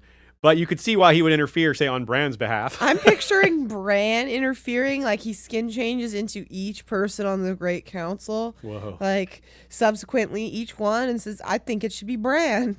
That's how he's elected. Yeah. And also just the idea that Bloodraven was the last guy to be in charge of the last Great Council. The one that got Egg elected was run by Bloodraven. He was the hand of the king at the time, so it was kind of fell to him to facilitate the Great Council. And so he's got a little experience in this thing, so maybe indeed he'll come back around. So definitely him interfering with votes is something that's been on the table for a while, something he maybe have a lot of experience with. You wonder how much he made sure Egg was elected, or perhaps tried to stop it. I don't know. That's a topic for another time. Actually, it's a topic we've already handled. Our Bloodraven series does indeed reference these events, and hopefully we covered them thoroughly. I'd like to think we did. We certainly spent a lot of time on it. Treegirl with a really good take here. Jon's Ice and Fire heritage isn't so much about his bloodlines, isn't so much about how it makes him a possible king. It's about how it makes him perfect for the War for the Dawn. It's the blood. It's more of almost a magical combination of bloodlines that makes him the right fit, potentially as an undead savior, or because of his fire and ice blood allows him to be something more than, say, a Beric or a Stoneheart would be. Something to very much keep our eyes on going forward. Kevin Moritz with a somewhat related thought here. One of the most interesting things is the disconnect between Mel and the Red Temple, Riazor High. In Dance of the Dragons, the official word from Bonero, the high priest of the Red Temple in Volantis, which is the largest one in the world, says that Dany is Azor Ahai. And Mel is referring to the prince that was promised here. Or rather, Aemon is. So there is other examples of this overlap, or perhaps Melisandre is wrong. But either way, she's not parroting the official language of the main Red Temple.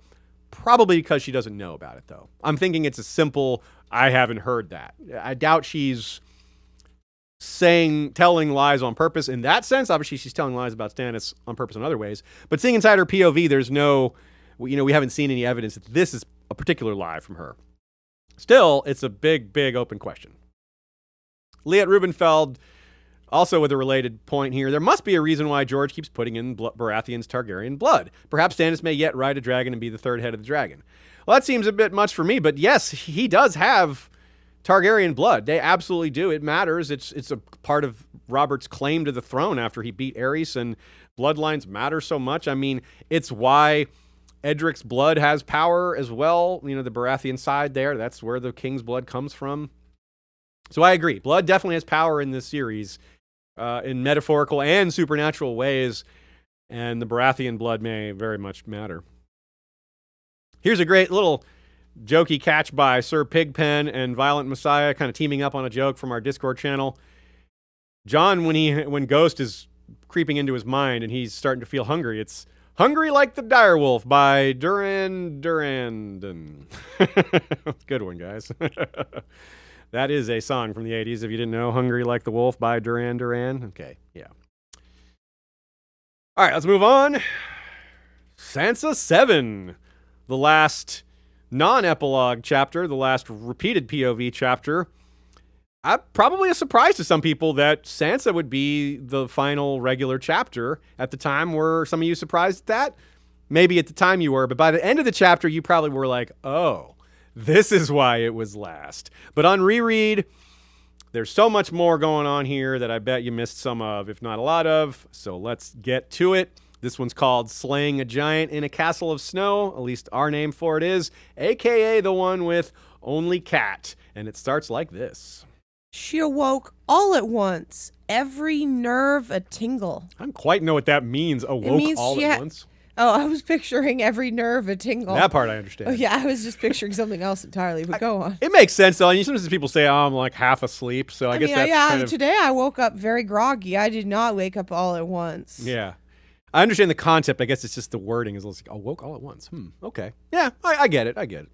Sansa dreams of home, and that's part of what leads her to building this so important castle of snow in this chapter.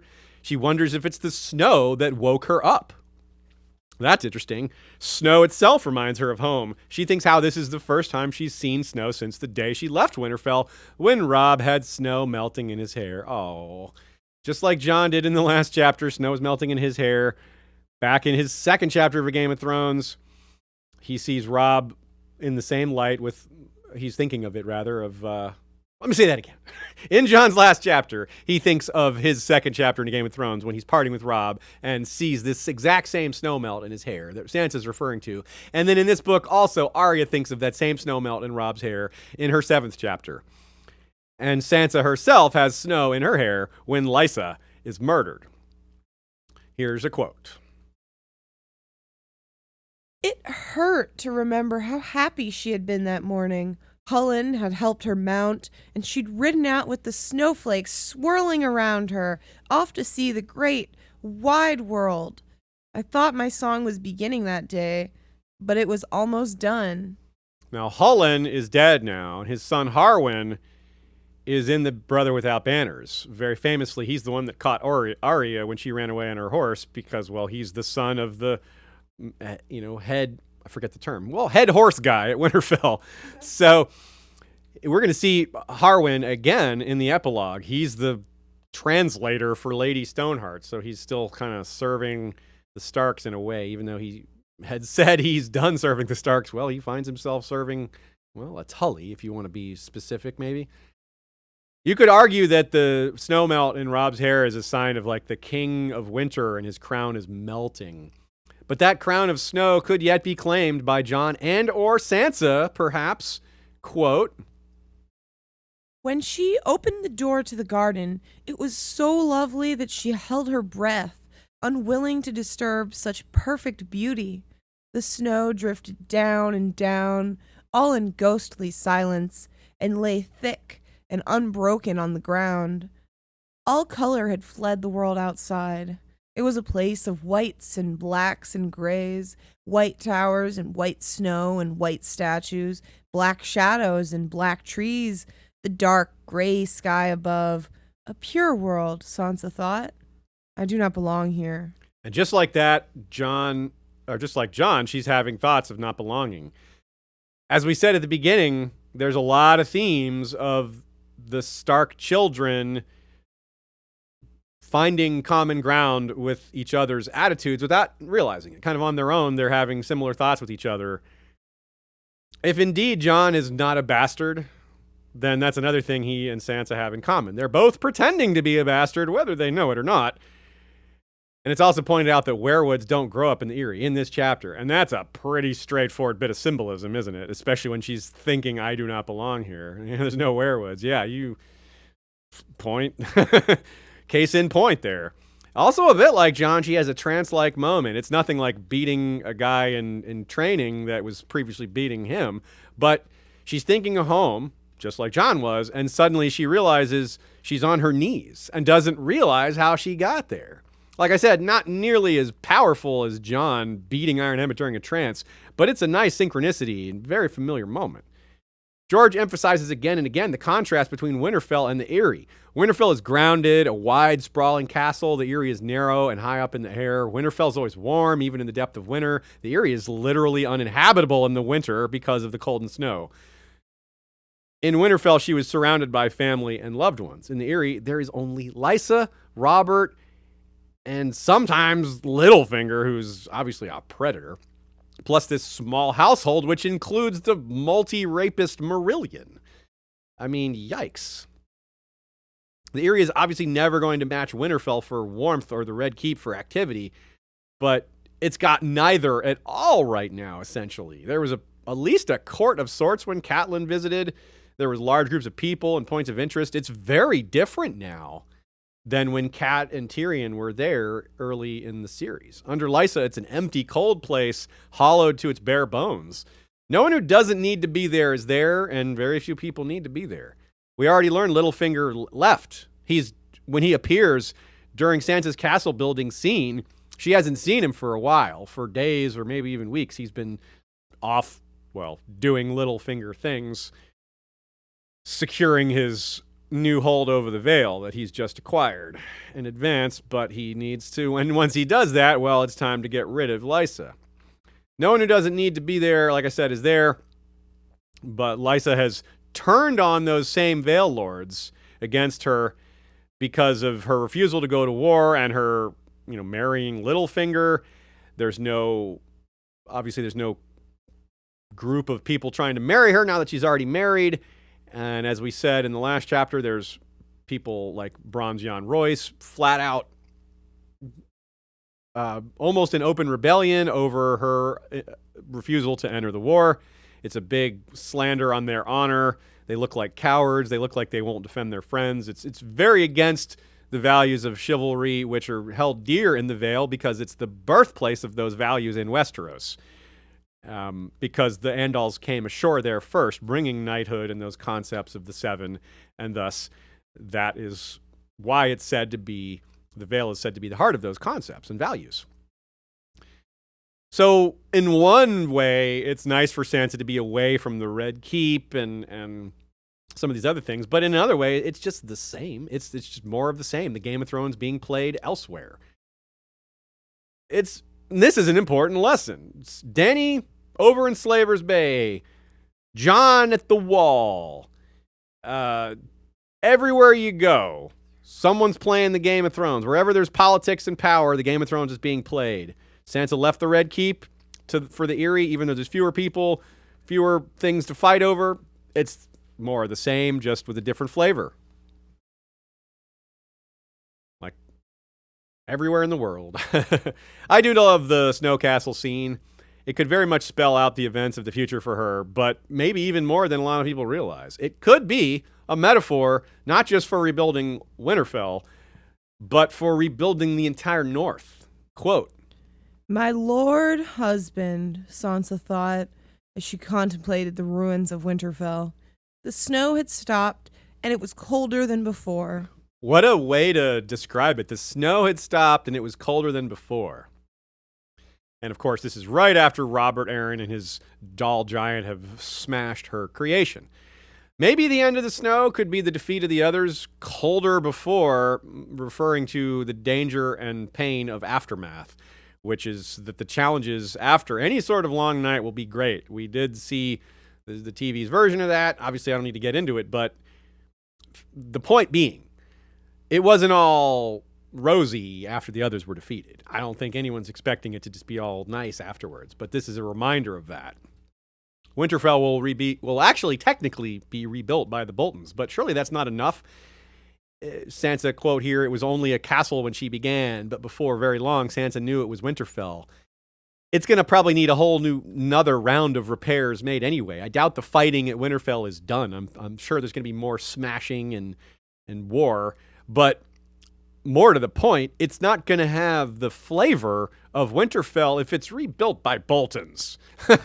Someone who knows it really well needs to rebuild it. And as we see in this chapter, Sansa knows Winterfell really well. She has a distinctly clear, detailed memory of its layout, and that's really powerful in showing how much it means to her and how much it's where she belongs.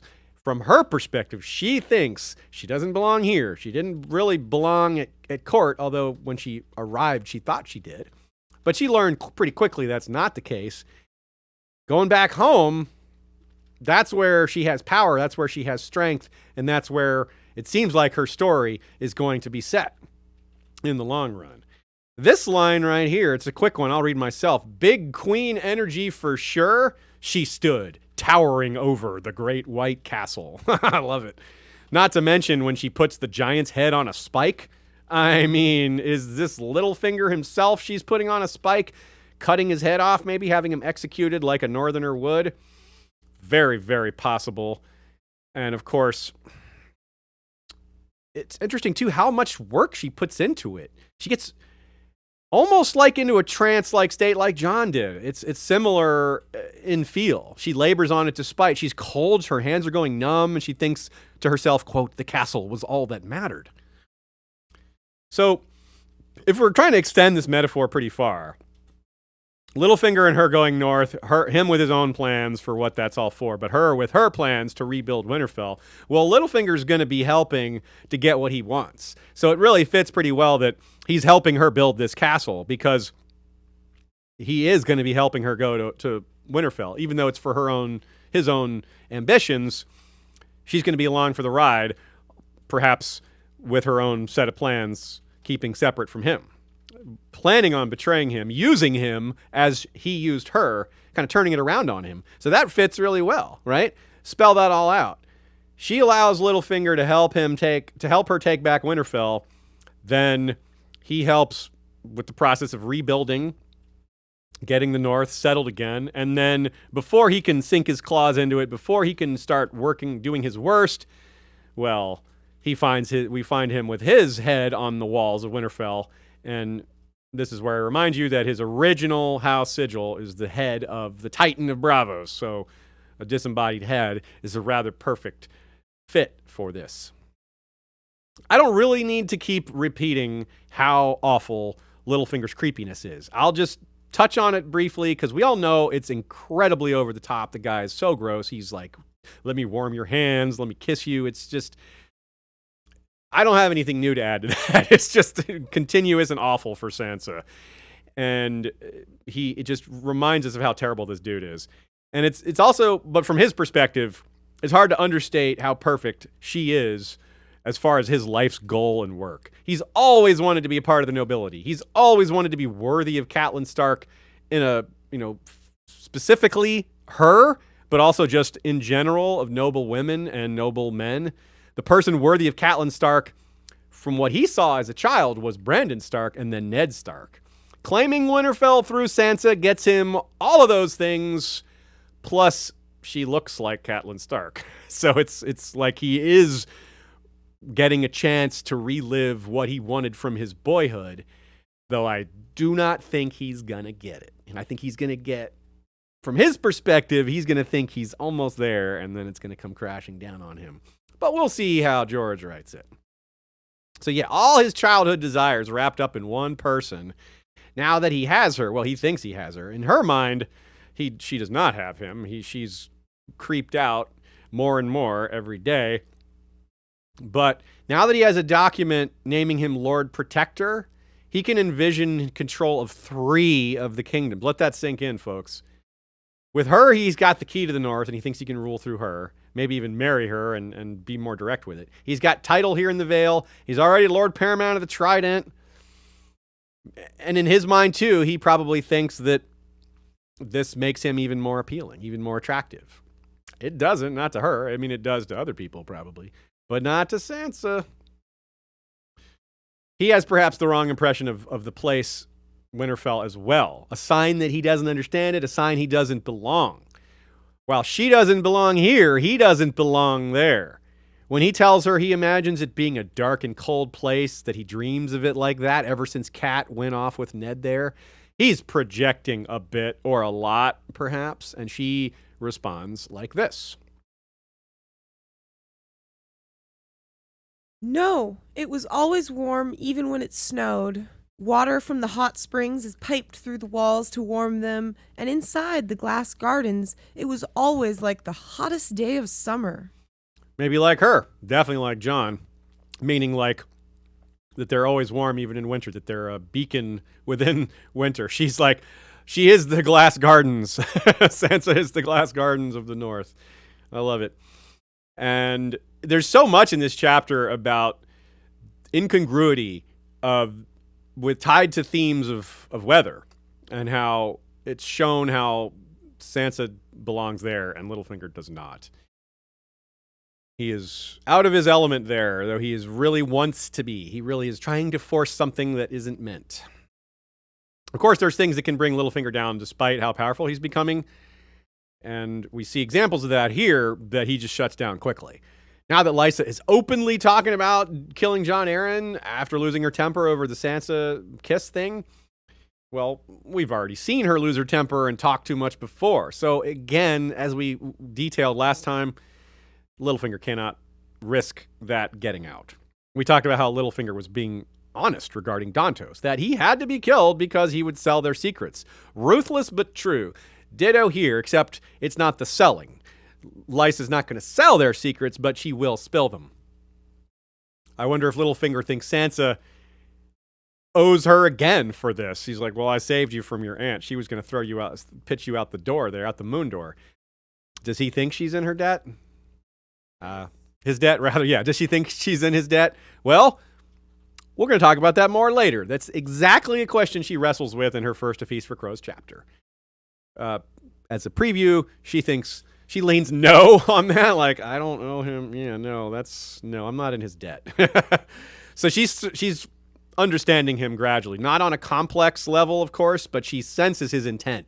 At one point, she thinks how he sounds like Marillion, and her thoughts on Marillion are very distinct. So that's very telling. I mean, this is a guy who tried to rape her. Sansa thinks, though, that there's no Lothar Brune to save her this time because he worked for Littlefinger. In fact, that's why Marillion was driven off, because Lothar Brune was there. But that wasn't magnanimity. That was protecting Sansa for Littlefinger, not protecting Sansa for Sansa. And so, interestingly, what saves Sansa from this uncomfortable attempt of him kissing her is Robert Arryn runs up and interrupts. Now, I'm suspicious of that because we know Lysa saw them kissing. So did she send her son out there to interrupt them maybe on purpose? Because the timing is awfully peculiar. That could just be a coincidence. But it's right as Sansa looks up to see that Lysa's no longer looking. A few seconds later, Robert Arryn runs out and is like, blah, blah, blah, castle, giant, blah, blah. So a little miniature conspiracy theory there.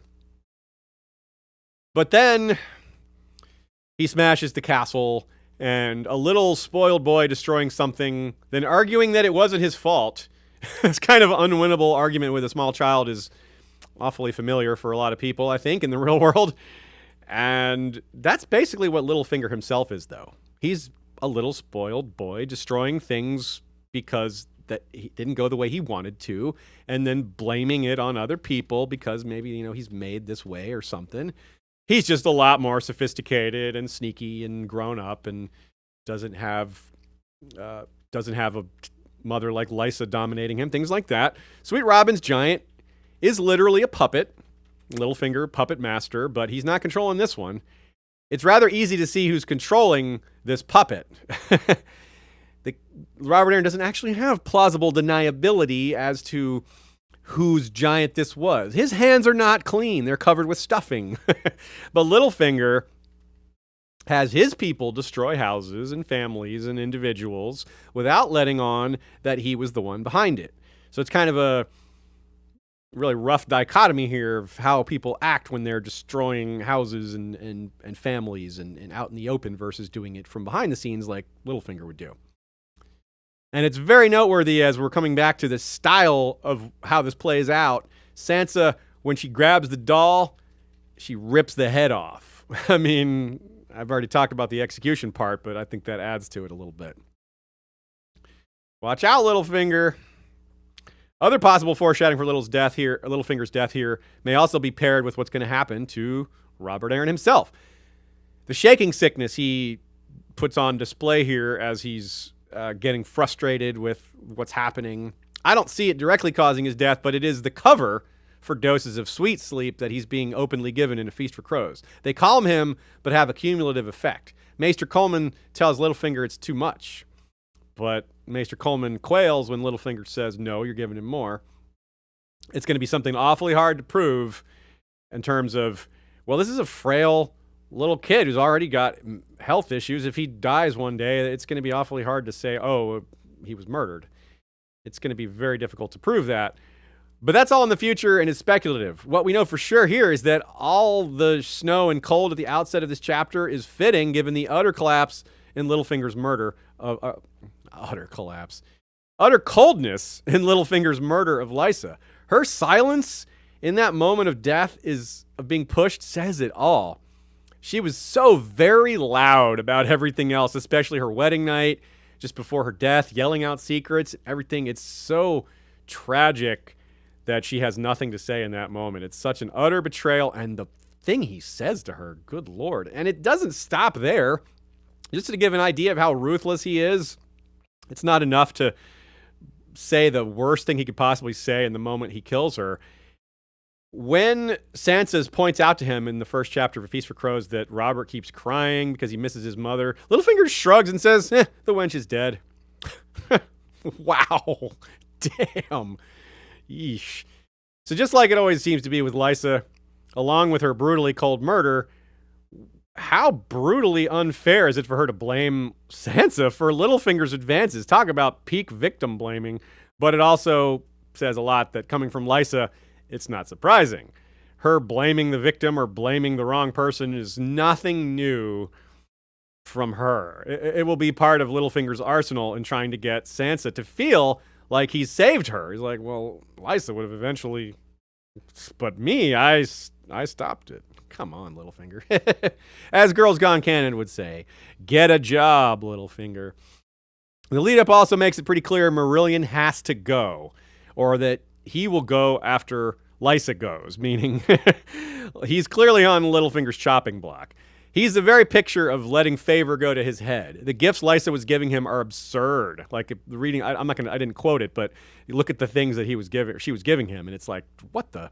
John Aaron's Falcon? I mean, it's a little bit like Tytos giving Mama Lannister, Joanna, or not Joanna, but who was Tywin's mom? Rohan?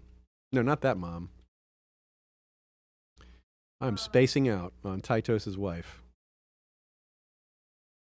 Gerald. What's that? Jane Marbrand. That's right. Okay. So imagine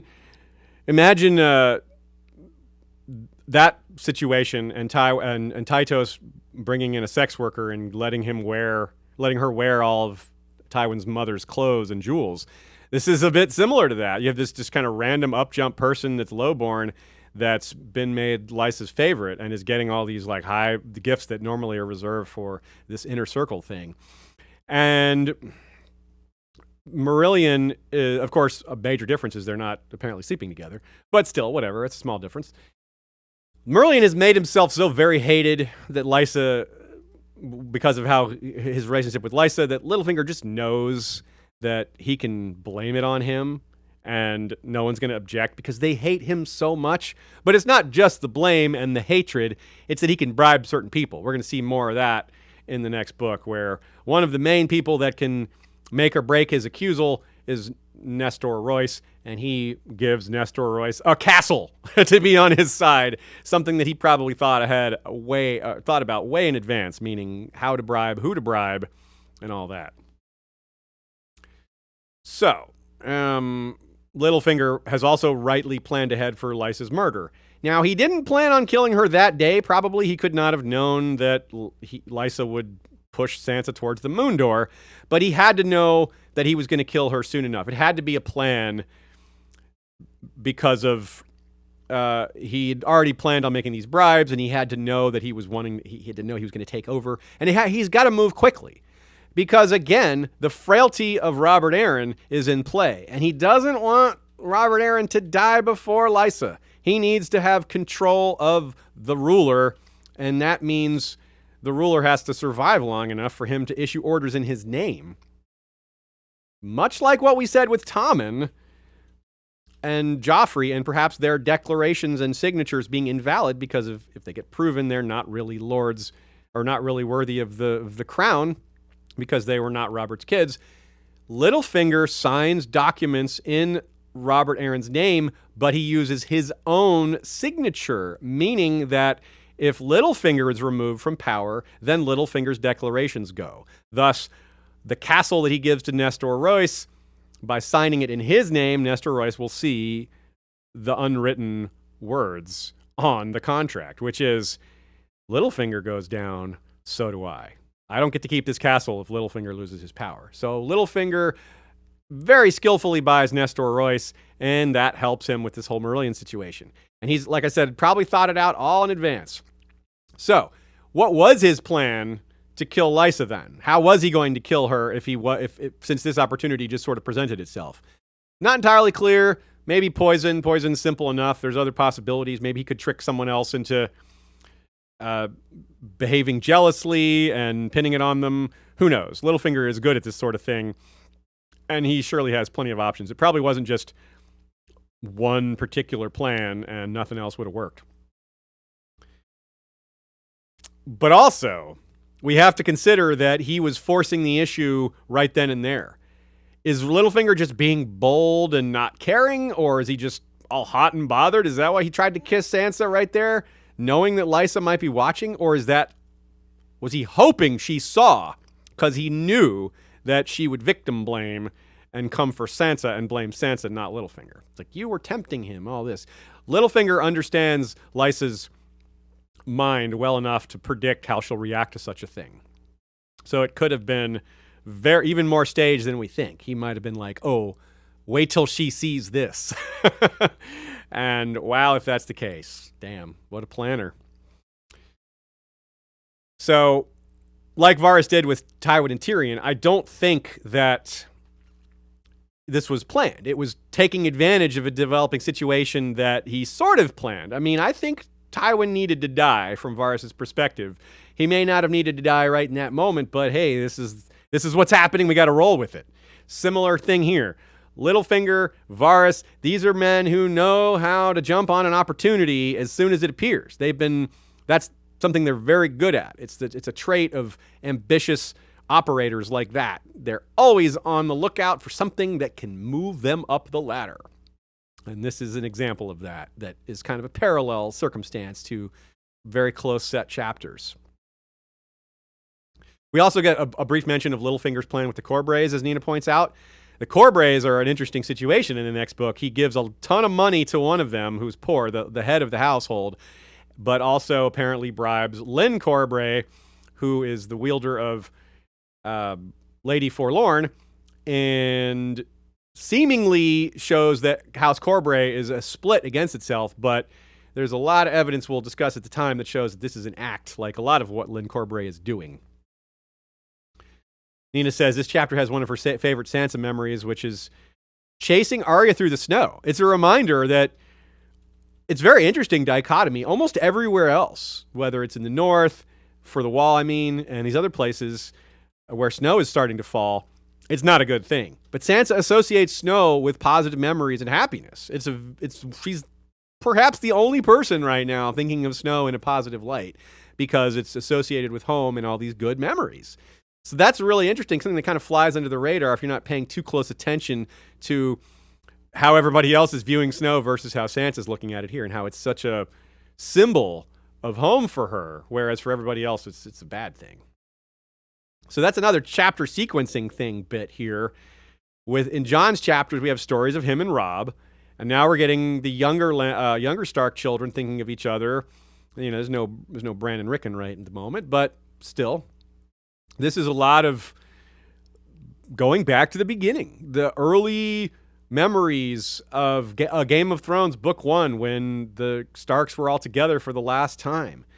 We don't get to see sisterhood on page because when we see Arya and Sansa at the start of the books, they're more feuding over some things. Not big things, but they're feuding. They're not painted as sisters who get along super well. But this shows us that they have gotten along well, that they are still sisters, that even though they may have grown apart, they're interested in different things.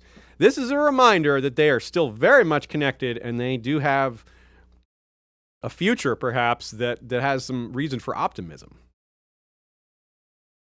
It also definitely feels like foreshadowing, or could be, when Sansa throws Snow at Littlefinger and tells him that he should have brought her home, the real home, and she thinks then that Winterfell gives her strength, and it could be because of some of that inner strength is that when she finds the courage later to denounce Littlefinger for betraying Ned, for encouraging Joffrey, for all these other things, forcing Jane into sex slavery. That might be a thing that Sansa discovers when they get back north. I wonder what Littlefinger's plan for that is. He's just like, oh, I can wave that away.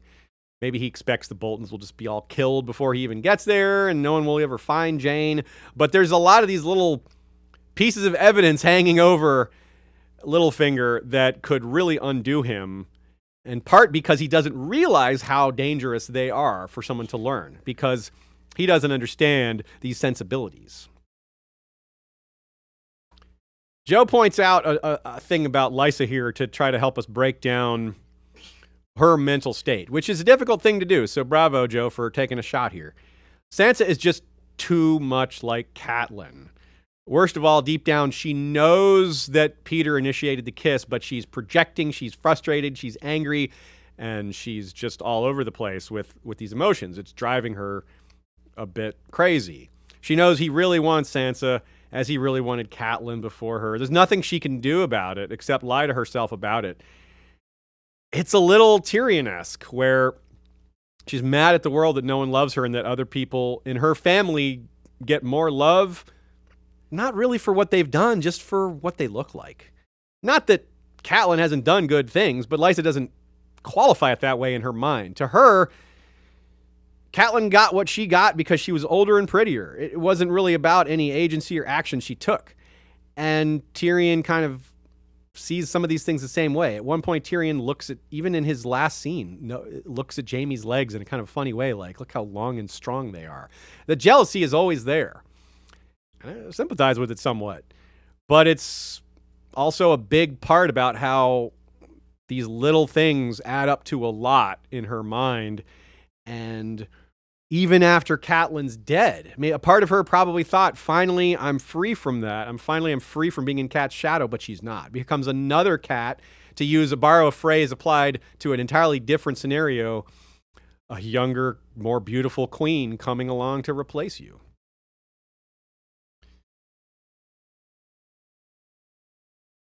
Couple of notes here at the end.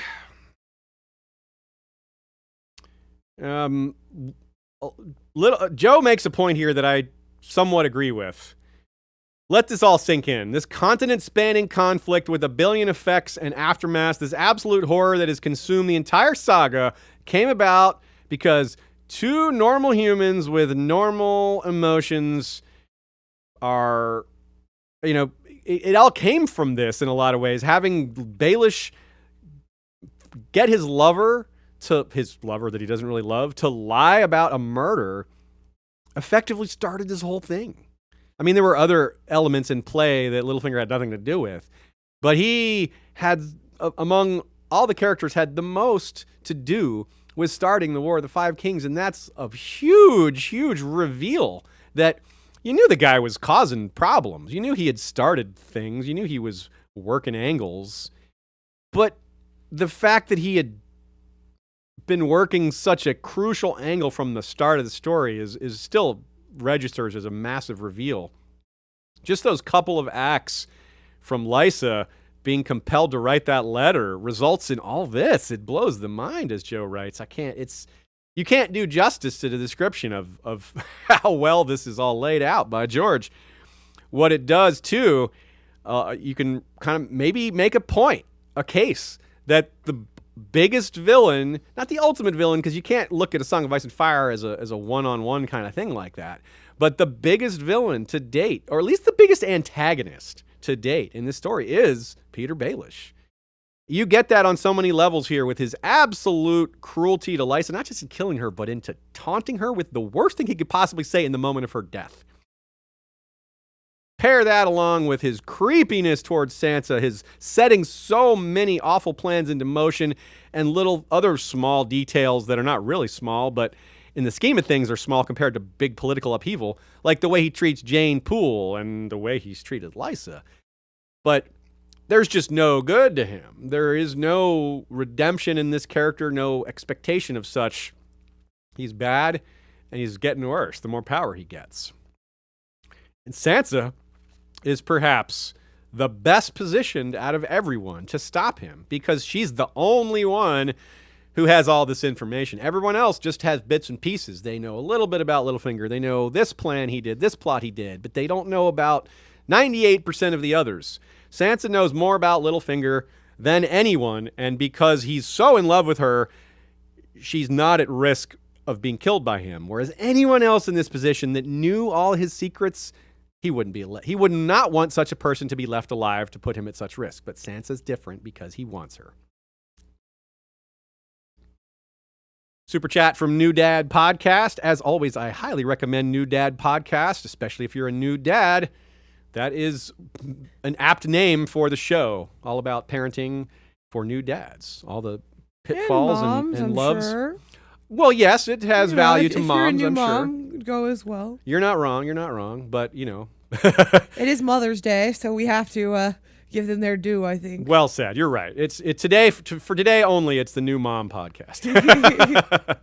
Then we got a nice lively discussion here too that I wanted to talk about. Cool. Let me just say that what Tommy actually said here is thanks for another great Valar Rereadis and for last night's Quiplash. Yeah, let's briefly mention that. We did thanks to Shae for being the best. She hosted and ran a Quiplash party last night that was a benefit for Ice and Fire Con. We raised about $500. 501. 501, and we had great times. You can still watch the replay of that. It's up on video on our channel.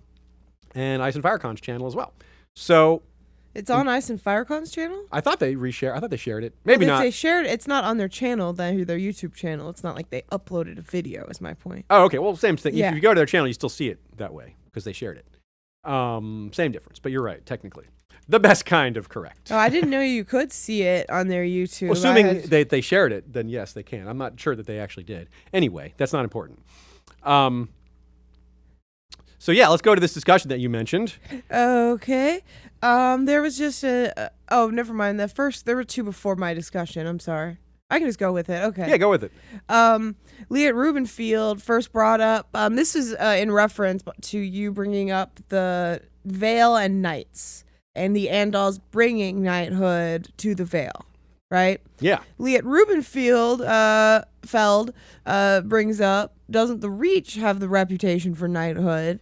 To which Kevin Moritz said John the Oak was the first knight, correct? At least mythically. Yes. And he was credited with bringing the chivalry, the chivalric code, but he isn't technically referred to as a knight at any point. Right. To which I say, there's a few explanations there, but D-Cell said that the virtues of the ancient order of the Green Hand could have reflected Andal chivalry, right? Mm-hmm. So it might have just been a reflection. They might have had interaction. It would have just been a similar natural occurrence, but it wasn't a knight necessarily. Mm-hmm. Will Moss asked, he said, doesn't chivalry effectively mean knightly values? Brought up the root of French for knight, chevalier, but to which I said that if you look at chivalry as horse soldiers, which is part of the definition in some respects, then you could say that he brought the idea of said ability to Westeros, or came up with it in the first place, of the idea of riding horses in battle. But it could be that he either brought the ideals itself of being a chivalrous person over, or that he came up with it on his own in the Reach. Either way, I think it's an interesting idea of the connection that Jon the Oak might have had to either the Andals or to a simultaneous basic creation of chivalry. Right. Particularly notable because we just recorded Serwyn of the Mirror Shield and I'm editing it. Right. So it makes me think a lot of this. We're talking about the Order of the Green Shield and knighthood. Order of the Green Hand. Yeah, the Order of the Green Hand. Oh, Green I would Shield. agree that the Order of the Green Hand was not a knightly order at first, though they may have had knightly values, because it's too old of an order to have existed alongside knights. Well, initially. this is the point. But is that the Order of the Jon Green Hand Oak- lasted for a long time, and then knights came along, and then Yeah, the two well, would this have is the merged. point, which is that, again, Jon the Oak is concurrent, is at the same time or before as the Order of the Green Hand. Right. Which means that if he's effectively potentially the one that founded the Order of the Green Hand that brought the chivalric code or the ability to ride horses to them. Right, and that in turn developed into the full concept of knighthood, I guess, is the point. Maybe? But I think it was Or only could started to be. I think it was only called a knighthood and called Ser by the Andals who came over. Right, That's what I agree. think. There was more like the whole the concepts were there, but over time they were made more concrete and developed and made specific. It was more like you had these generic ideas of bravery and chivalry that over time became codified. Yeah. And whether the concept, when the term knight came along, is somewhat trivial, because when they start calling themselves knights is important, it matters, but more importantly, it's the behavior that they were upholding before they actually came up with the title of knight. And going back to the original question here, comparing Vale to Reach in terms of the seat and home of knighthood, absolutely, it's correct to say that the Reach upholds these values more in current times, and maybe even back then. That's debatable. Someone in the chat said Knights of Summer, maybe. Yeah, that's true. So it's more of like a cultural thing. The Vale and the Reach have a lot in common and certainly similar cultural origins, but it's sort of like a friendly competition thing, you could say. The Vale says, well, we were first. We're the old Andal nobility. So we uphold those values more. But the Reach is much larger, more populous, and where a lot of these myths came out. So they both kind of claim it, right? Like the Reach has a claim to being the seed of chivalry, but the Vale can say that it kind of came from them. It's a debatable historical point. So I'm glad you guys did that. This is what happened. This is a debated historical point, and you did that. And it doesn't really give us an answer, but it gets us closer to understanding the debate and all the points behind it. And so I think this was well done. Great job, guys. Also, Jaded Redhead pointed out, and this is just regarding our Serwyn thing, I just thought it was neat, that Wyn/Gwyn is Welsh for white. Oh, really? Sarah White. I wish we had put that in the video, You because that's a know, good it's point. funny because it's not too late to put it in, because it's not, it's all just, it's not Aziz on camera to spoil things for you guys. Well, you could put that on screen, maybe just say, hey, Serwyn, because Welsh for white. You just have it be on screen. So thank you, Jaded Redhead. That is cool. We always love seeing potential etymologies. I'm a big fan of that sort of thing, honestly. Me too. And I know George looks into it a bit as well. So, other questions were formed here, from other topics in this chapter. Newt Rock 44 says, what does that say about her OG connection, given she's lost her wolf and she had no Godswood? It's strong, isn't it? Like, no wolf, no Godswood, yet she's still having these dreams. She's still feeling this connection. She's still thinking of her childhood. So, Good call, Newt Rock 44, highlighting that her connection is powerful even without the supernatural elements. It's a very personal human connection, but there's still room for some supernatural as well. We'll see about that. Violet Messiah 666 says the Eyrie comes off like a mental hospital with all the isolation and white marble and white walls. Huh. That's a great catch. I never thought about it that way. And Lysa's certainly gone mad from isolation and other things, but good call. Yeah, I like that. Matt Reese says, History of Westeros, my guess is that Littlefinger might have been planning an accident with the mules for Lysa. That would be a way for her to fall to her death and not have anyone else to blame for it. Good idea. Well, I guess that is possible that, yes, on the mules, but also it could be that her accident could be right before they escaped. Or before they escaped? Like, they could leave right after that on the mules. Oh, okay, sure. You know, there's two ways to look at it. Like, that could be when he wanted it timed to when they were already naturally going to leave. That's true. To her dying on the way. It would make it really hard to investigate, because the castle is inhospitable, and it's like, oh, she just fell down into these snows. But yeah, either way, I think that makes a lot of sense for that to be the time period that he was picturing her dying. Yeah, because like we already made the point, he needs her to die somewhat soonish, or else she's either going to spill his secrets or Robin Aaron is going to die first, and time was not on his side. Small detail, the broken statue of the Weeping Lady, still there after Bronn knocked it over during his fight with Ser Vardis Egan, is covered in snow a little bit, so it's kind of like a very interesting little piece of imagery there with this snow falling over this old scene that we remember from a few books ago, and what it says about the passage of time and changing of seasons and all that. So as we mentioned in the Sam chapter, the Snow Knight is mentioned here, and it's just, there's not a whole lot to say about it here because she starts building the snowman, and it says more about Sam's chapter, I think, than it does here. But she she starts with this and then pivots to making snow Winterfell. So that's kind of cool. Lysa mentions that she blurted out her pregnancy to her father as she's blurting out the stuff about Jon Arryn.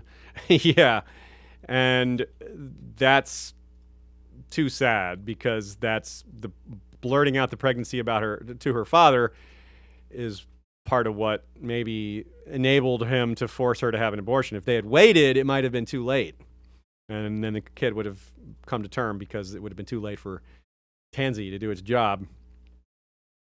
Newt Rock 44 follows up, the cuckoo's nest. One flew over the cuckoo's nest, adding to the notion that it's a bit of a isolation spot for people losing their minds. Yeah, that works.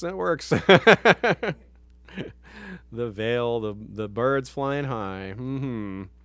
High as honor. High as crazy. I don't know. Stefan B says not only is that Sansa's positive memory of snow and winter here, it's one of the few positive descriptions of snow and winter in the entire series for any reason. And that is telling. That's a good note to point to. Archmaester Rennie points out the difference in types of snows. There's a little emphasis that we may have missed that snow, because it's Westeros and it has so many types and long periods of snowing, that there's summer snows, there's autumn snows, etc. It's like Eskimos. Yeah, they have so many words for snow. Good point, yeah. Just like the Children of the Forest would have so many words for green. It's like green? That's too generic. That doesn't do it any good. So these are autumn snows that we're seeing here, whereas the direwolves were found in the so-called summer snows. Sir Pigpen also notes that it's very positive that she wants it to be the Godswood, that she's thinking about the Godswood here, that it's this association for her very positively.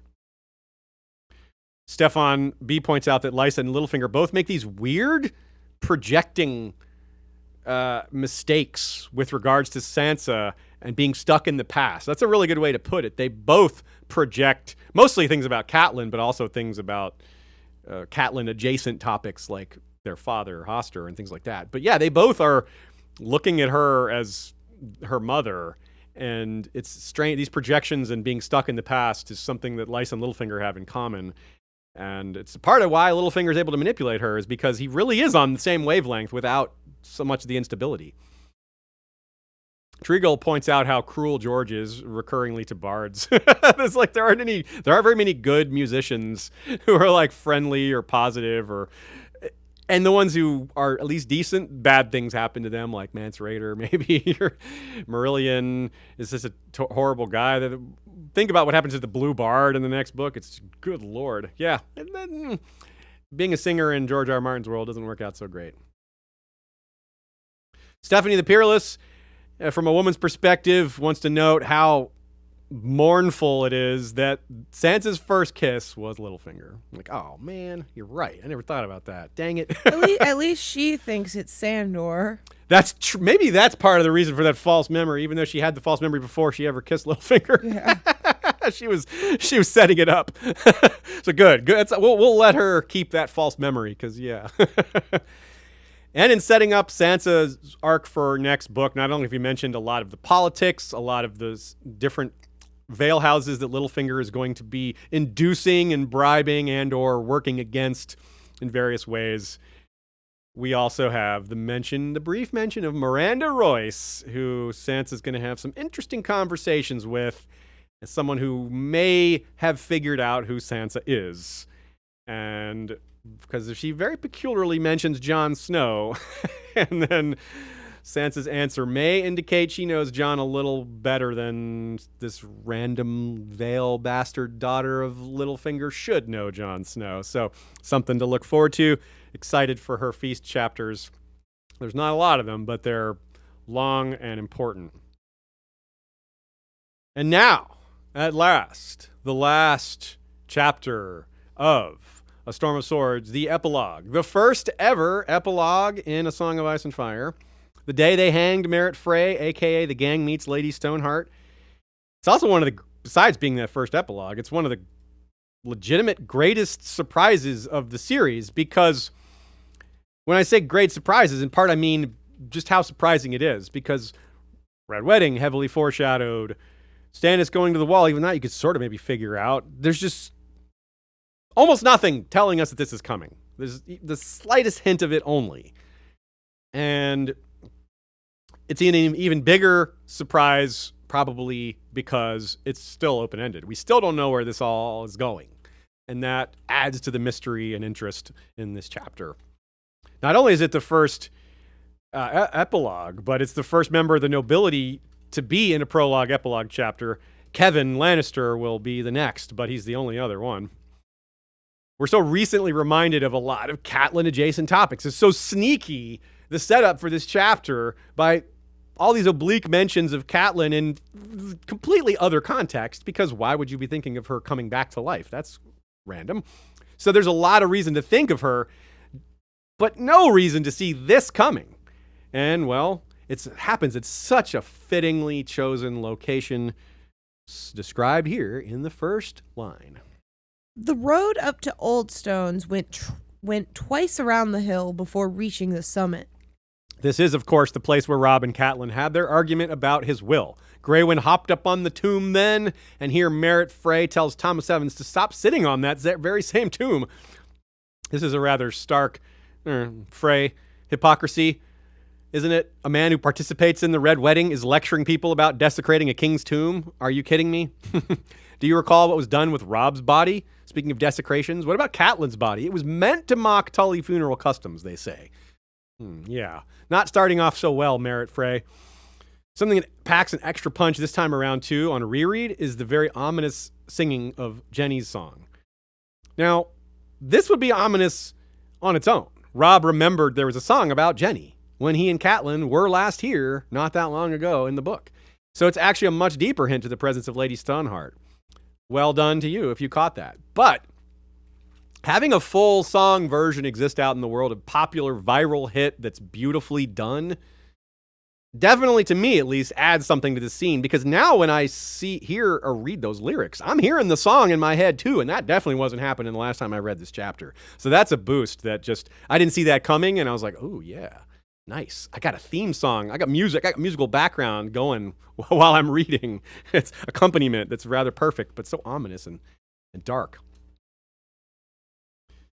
And Merrett Frey, though, what a utterly pathetic man living a pathetic life. Virtually every task given to him has resulted in failure, either through lack of talent or just bad luck. I mean, let's be fair here. A lot of it is just really bad luck. He was given a golden opportunity to make a name for himself against the Kingswood Brotherhood, alongside Jaime Lannister, Arthur Dayne, Barristan the Bold. He's a lot of big names, but bad luck. Got this permanent head wound that makes him feel like, well, it's constant. I suppose constant migraines is a close enough reference, if not right on the nose. He had the physical capabilities of being a knight. He was a big dude. Second largest Frey. Only Hostine was bigger. And Hostine is the best fighting Frey we know of that we've seen, probably. He's not great in other ways, but he can fight. So permanent brain damage is what he gets, whereas Hostine is leading troops in the... Okay, well, Hostine's probably about to die up there too, so maybe it's not the best comparison. But all the Freys are at risk these days, thanks to the actions of some of them, lots of them.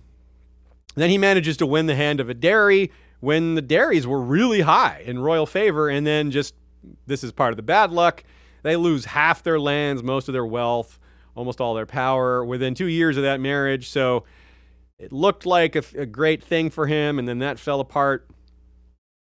His son, that he has a son, comes out like a bully. It's not a good kid. He can't be proud of him. His daughters are, he can love them, but their traits are the kind that get mocked by Westerosi society.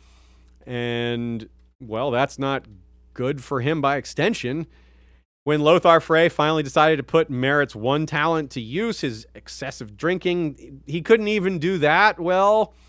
Greatjon killed people and maimed other people. And this is something, despite my obsession with wordplay, I never noticed that this is like as Nina puts it, a cruel homophonous joke. Because it's Merrett, like Merrett-based, and he's so much the opposite of that concept. Good catch there. He gives us some nice groundwork for humans to get their revenge on the Freys as well. Thinking through a lot of Frey business is useful to us, although, to be fair, a lot of it we brought up ahead of time in advance of this chapter because we needed it to help explain the Red Wedding. It just makes things make more sense. So that's how we roll in this reread. A lot of times this detail we bring up ahead of time. But it's important here, too. We don't have to rehash all of it, but the stuff that's relevant we'll go through. Merrett is partially motivated by Peter Pimple being fairly high up in the line of succession. So he's like, well, makes sense to get in good with this guy. Now, if you don't recall who Peter Pimple is, he's the one who was thrown from his horse when Grey Wind showed up. And because Grey Wind was angry about the oncoming Red Wedding. So, whoops, We spoke back in Catelyn's later chapters about Lothar being all sweet and courtesy and negotiation and how we knew that all to be false on reread thanks to this very chapter. Thanks for that. Walder Frey was signing off on the whole thing, but yeah, Lothar was the one that made it happen. He was the planner. But also, he added all these cruelties just for cruelty's sake. That's something that wasn't as clear before. Just adding in insults and meanness to the whole spectacle rather than just getting the job done. So we talked about the snow in the Eyrie and how that's a little ominous, even though Sansa looks on it positively. There's snow here at Old Stones. This is further south and a much lower altitude, so that's a big deal. And it says a lot about how this book was left. When people were finishing it, you're like, whoa, snow is coming on. And it's like, well, that's going to be starting to happen in the next book. And it does. There's a good bit of snowfall in A Feast for Crows. So we'll be talking about that then. A good take from Nina here. She doesn't think it's coincidence that the chapter opens with this snow because there is a little supernatural homage, or at least presence going here besides just Lady Stoneheart. The weather recalls how Stark, rulers of Winterfell and kings of winter, whose king and lady and many vassals were slain at the Red Wedding, is a little bit of nature's revenge, or at least nature's anger, sort of bubbling up around here. It's a backdrop to the scene building up to Catelyn's rise. Even though Catelyn is not rising because of the old gods, it still calls to mind the deeds that she wants vengeance for, deeds that do apply to the old gods, since there was a violation of guest right and a murder of a king that arguably was chosen by the old gods, because that is how monarchy works in quotes. If you're the king, it's because the gods chose you. That's supposed to be the explanation for why people become king in the first place. That is how monarchy tends to be viewed in the real world, or at least framed. And that's certainly how the rulers want people to see it. I was chosen by God, so that's it. No, you can't argue against that. And of course, the natural rebellion of the weather is complemented at the end of the chapter by this more overtly supernatural rising of Lady Stoneheart. Like, maybe the weather is already a little supernatural, but this definitely is. For so great a crime against humanity, against rights, against the gods, this magical universe has deemed it proper to craft an embodiment of vengeance. And this is what she looks like. It is frightening. Fittingly, Merrett and Peter hanged at Old Stones, the seat of the last first men, old gods worshipping dynasty of the Riverlands. It is very perfect that the old gods are having their due, even though it's been so long, perhaps, that they've been owed this due. Because it's not just the Red Wedding, it's the destruction of, as Nina puts it, this last first men, old gods worshipping dynasty of the Riverlands, which was Old Stones. House Mud, to be clear. Joe Buckley with a good take here. For the first time reader, it's confusing what's going on and why this is happening. Why is Lady Stoneheart rising? Why are we reliving this horror through the eyes of a victor? Why are we seeing Merrett Frey? What's the deal with this kind of boring, plain, pathetic man? It's all part of the plan. This boring, pathetic man is setting the tone of the chapter so that Lady Stoneheart's rise is all the more shocking. And it freaking works. So the truth about Beric's final death, though, that's interesting. Merrett says which one he was Beric, and they're like, oh, it was my turn to be Beric today. And they're like, oh, Beric's elsewhere. Beric is gone. There is no more Beric. So I'm curious why they say that here. I wonder why they indicate that he's not. It's not like George changed his mind, I don't think. I think that, but it is slightly possible that he had envisioned both Beric and Stoneheart walking around, but I really don't think so. But it's confusing to people. It confuses the nobility, as we mentioned earlier in the book, and small folk really need to rally behind this idol. People aren't going to voluntarily follow Lady Stoneheart because of who she is, but they may approve of the killing of Freys and perhaps Lannisters and these other people who violated these basic tenets of human decency to such an overwhelming degree, just with so much blood. Here's a look at what Lady Stoneheart actually, looks like. Let's take the quote from Merritt's point of view. It's pretty terrifying, isn't it? Beneath her ravaged scalp, her face was shredded skin and black blood where she had raked herself with her nails. But her eyes were the most terrible thing. Her eyes saw him, and they hated. She don't speak, said the big man in the yellow cloak. You bloody bastards cut her throat too deep for that. But she remembers. But she remembers. Yes, it's a great final line from Lem, reminding us that, yes, she remembers because it's a personal thing, but also she remembers because it's a thing that everyone should be upset about. It's the kind of thing that the realm should not allow to be forgotten. It should not, that type of deed should not stand, but to her it's more personal than anyone else. Joe agrees this is perhaps the biggest surprise in the entire series. Certainly if you frame it in terms of how out of nowhere it seems.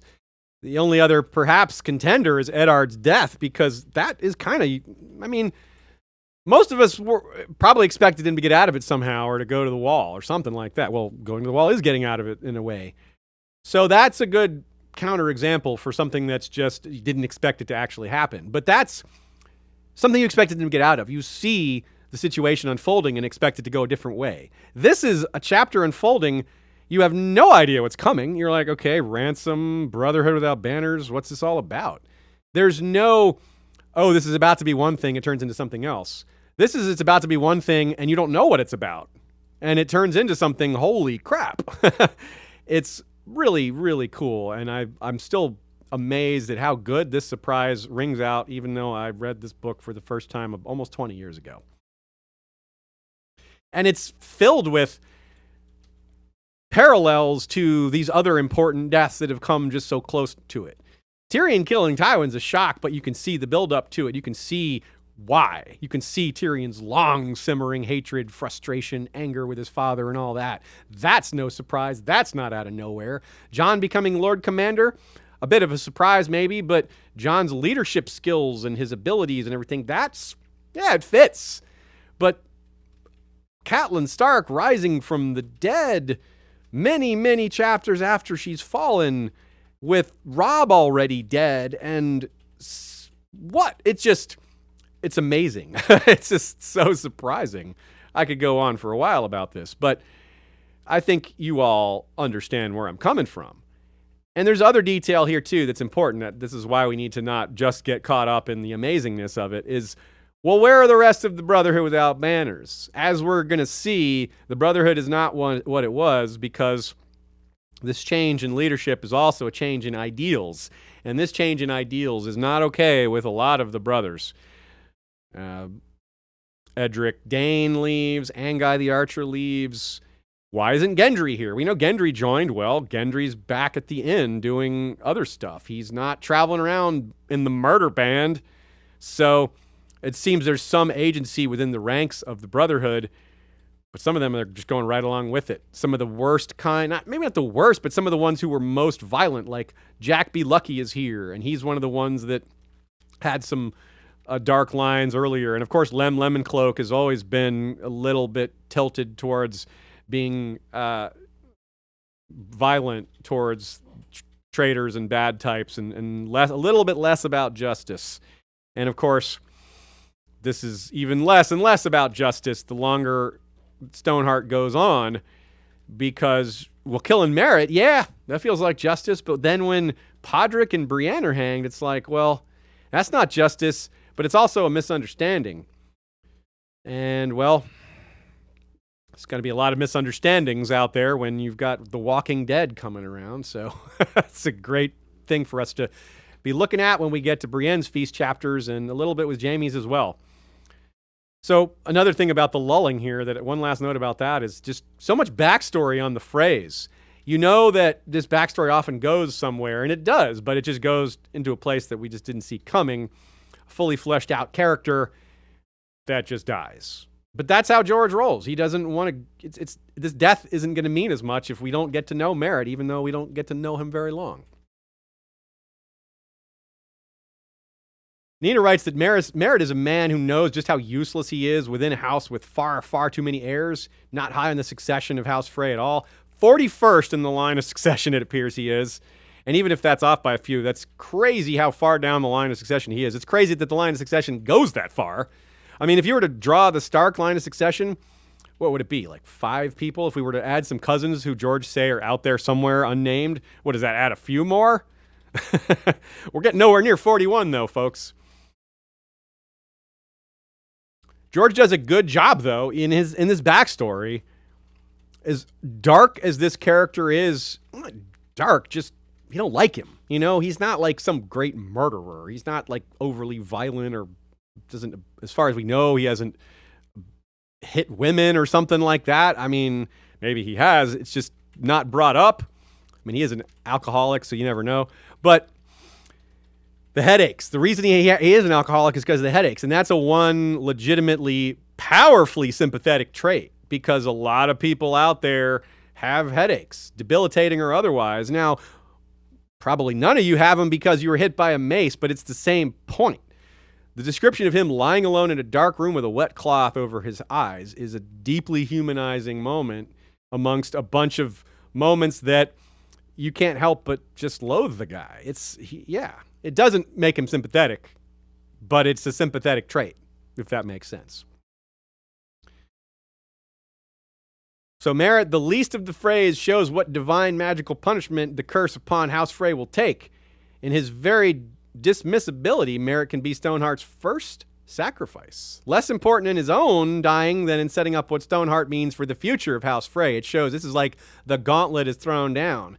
Because as Thomas Evans notes, they're not gonna fall for this trick again.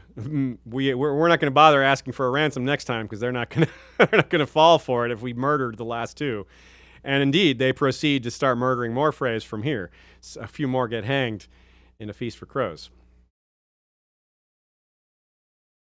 One person said, AT Gaming says Sansa's first kiss might have been Jane Poole. Okay. Fair point. Yeah, might have been. First kiss with a man then, I guess, is what we should have said, but that's a good point. Liet Rubenfeld says, can you go over where all the Frey heirs are now?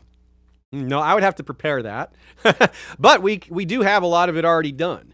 We have a Frey episode we did a long time ago that you should still be able to find. If not, we can email you a copy of it. It might be one of the ones I took down because it's so old.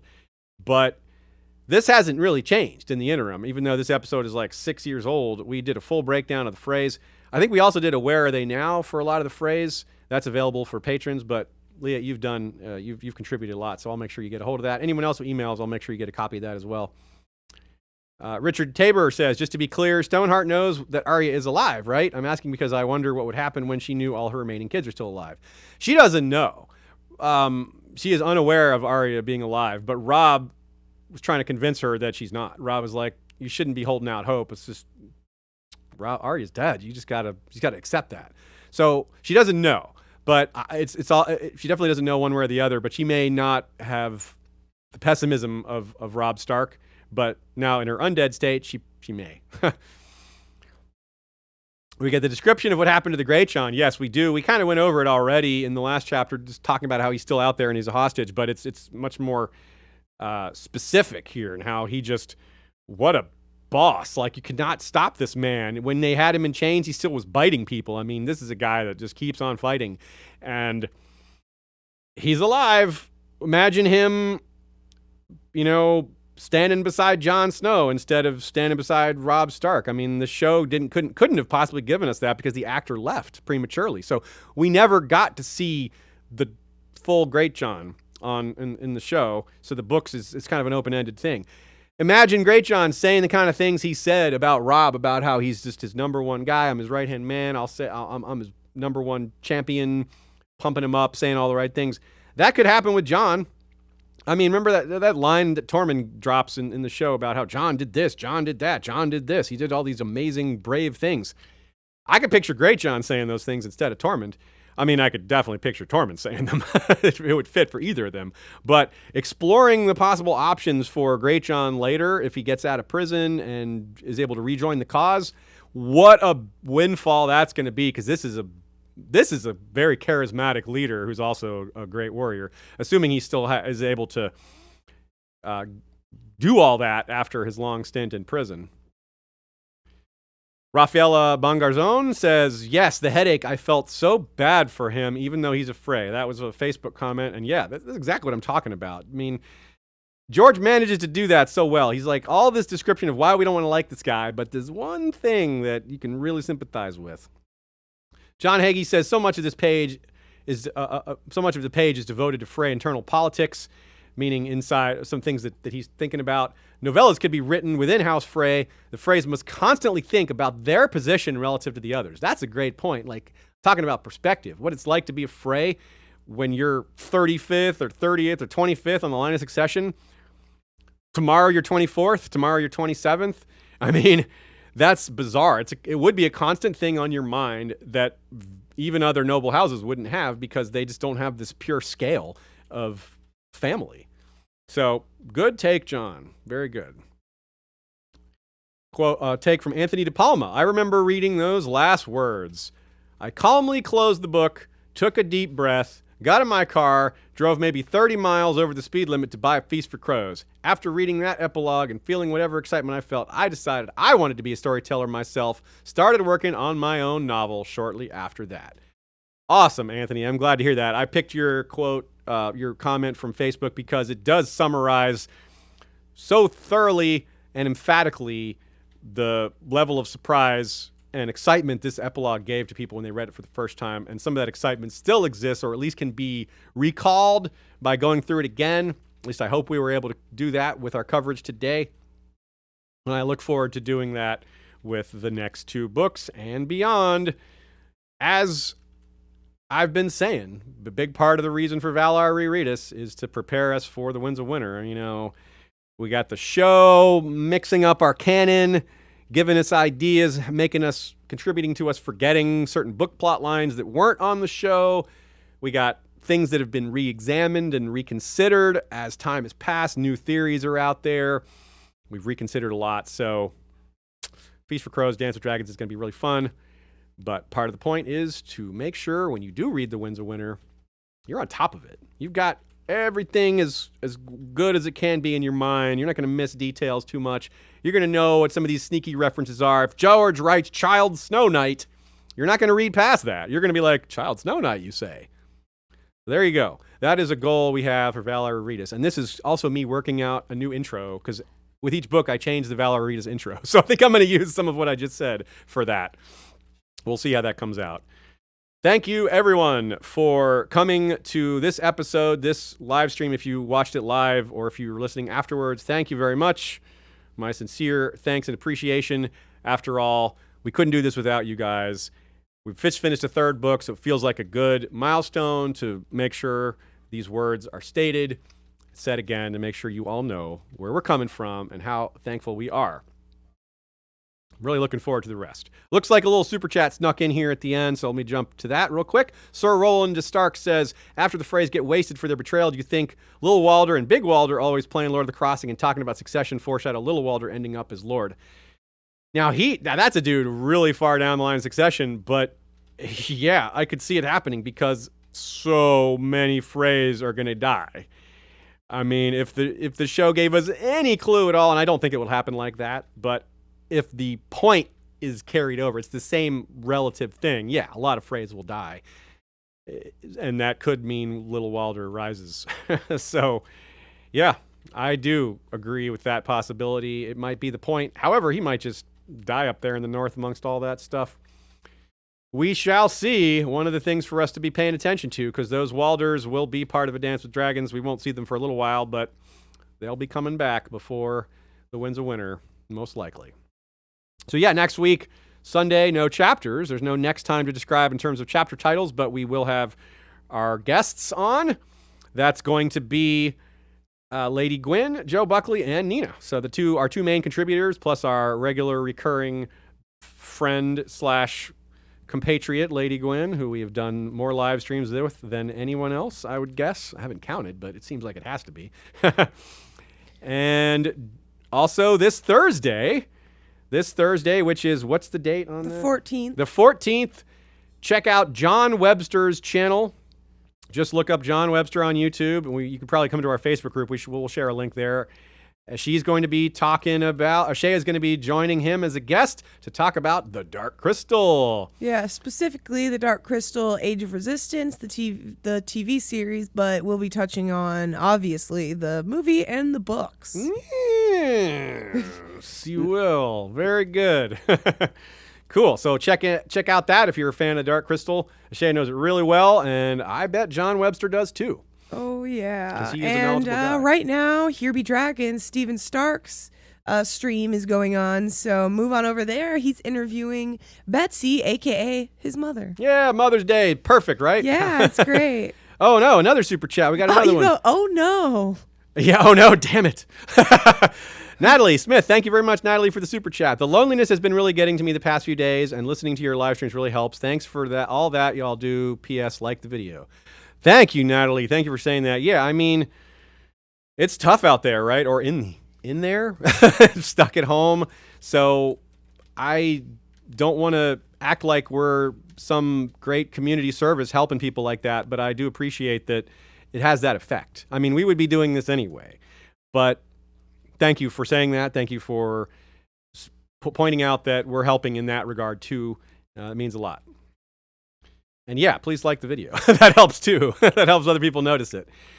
In this episode, we covered 71 minutes and 14 seconds. Last week, it was 163 minutes and 25 seconds. The chapters kind of even out a little bit in terms of their length. That's really the case in Feast for Crows. It was a lot easier to make the schedule even week to week in terms of length.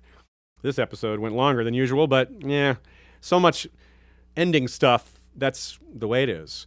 There's no progress bar this time. It's 2,854 minutes, 27 seconds of A Storm of Swords, and we have done it. Check the video length, compare it to the podcast length to see how much got edited out. I would guess it's going to be 10 to 15 minutes. That's usually what happens.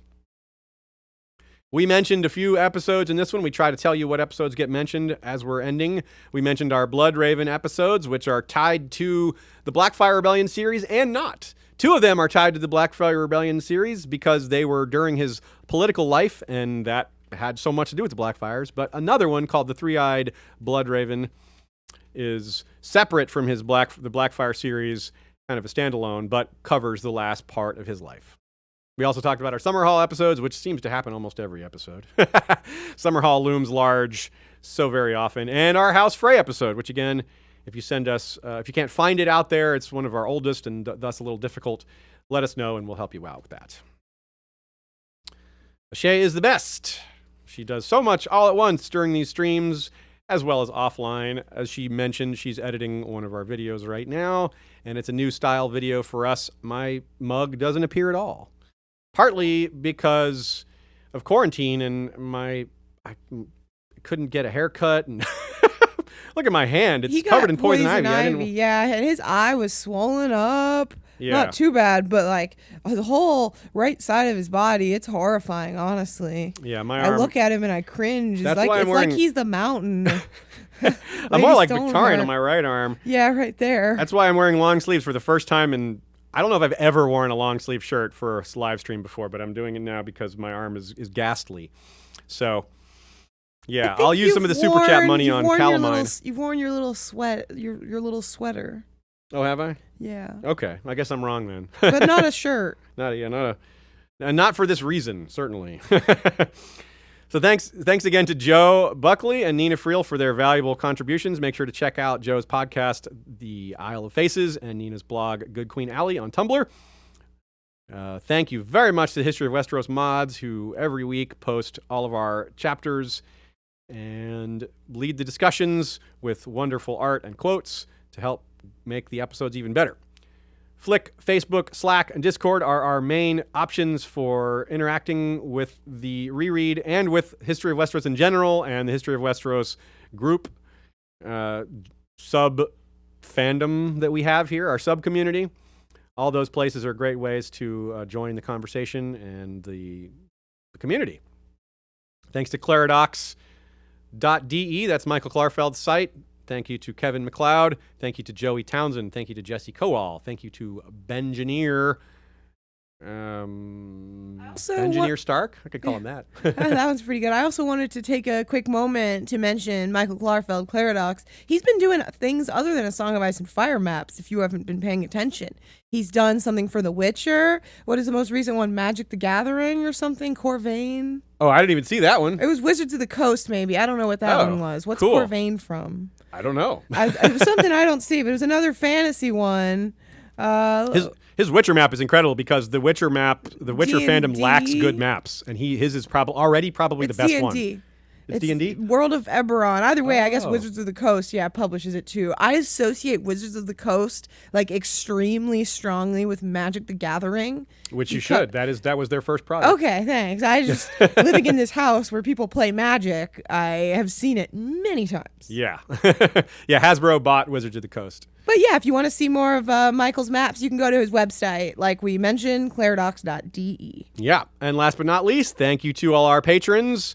You can go to historyofwesteros.com/ that's not it at all. You can go to patreon.com/historyofwesteros to find the pledge level that's right for you and support us on our journey to continue bringing you the best content we possibly can. I'm excited for the next book. We'll see you next week with the Storm of Swords wrap up with our guests. And onward, Valar Rereadis.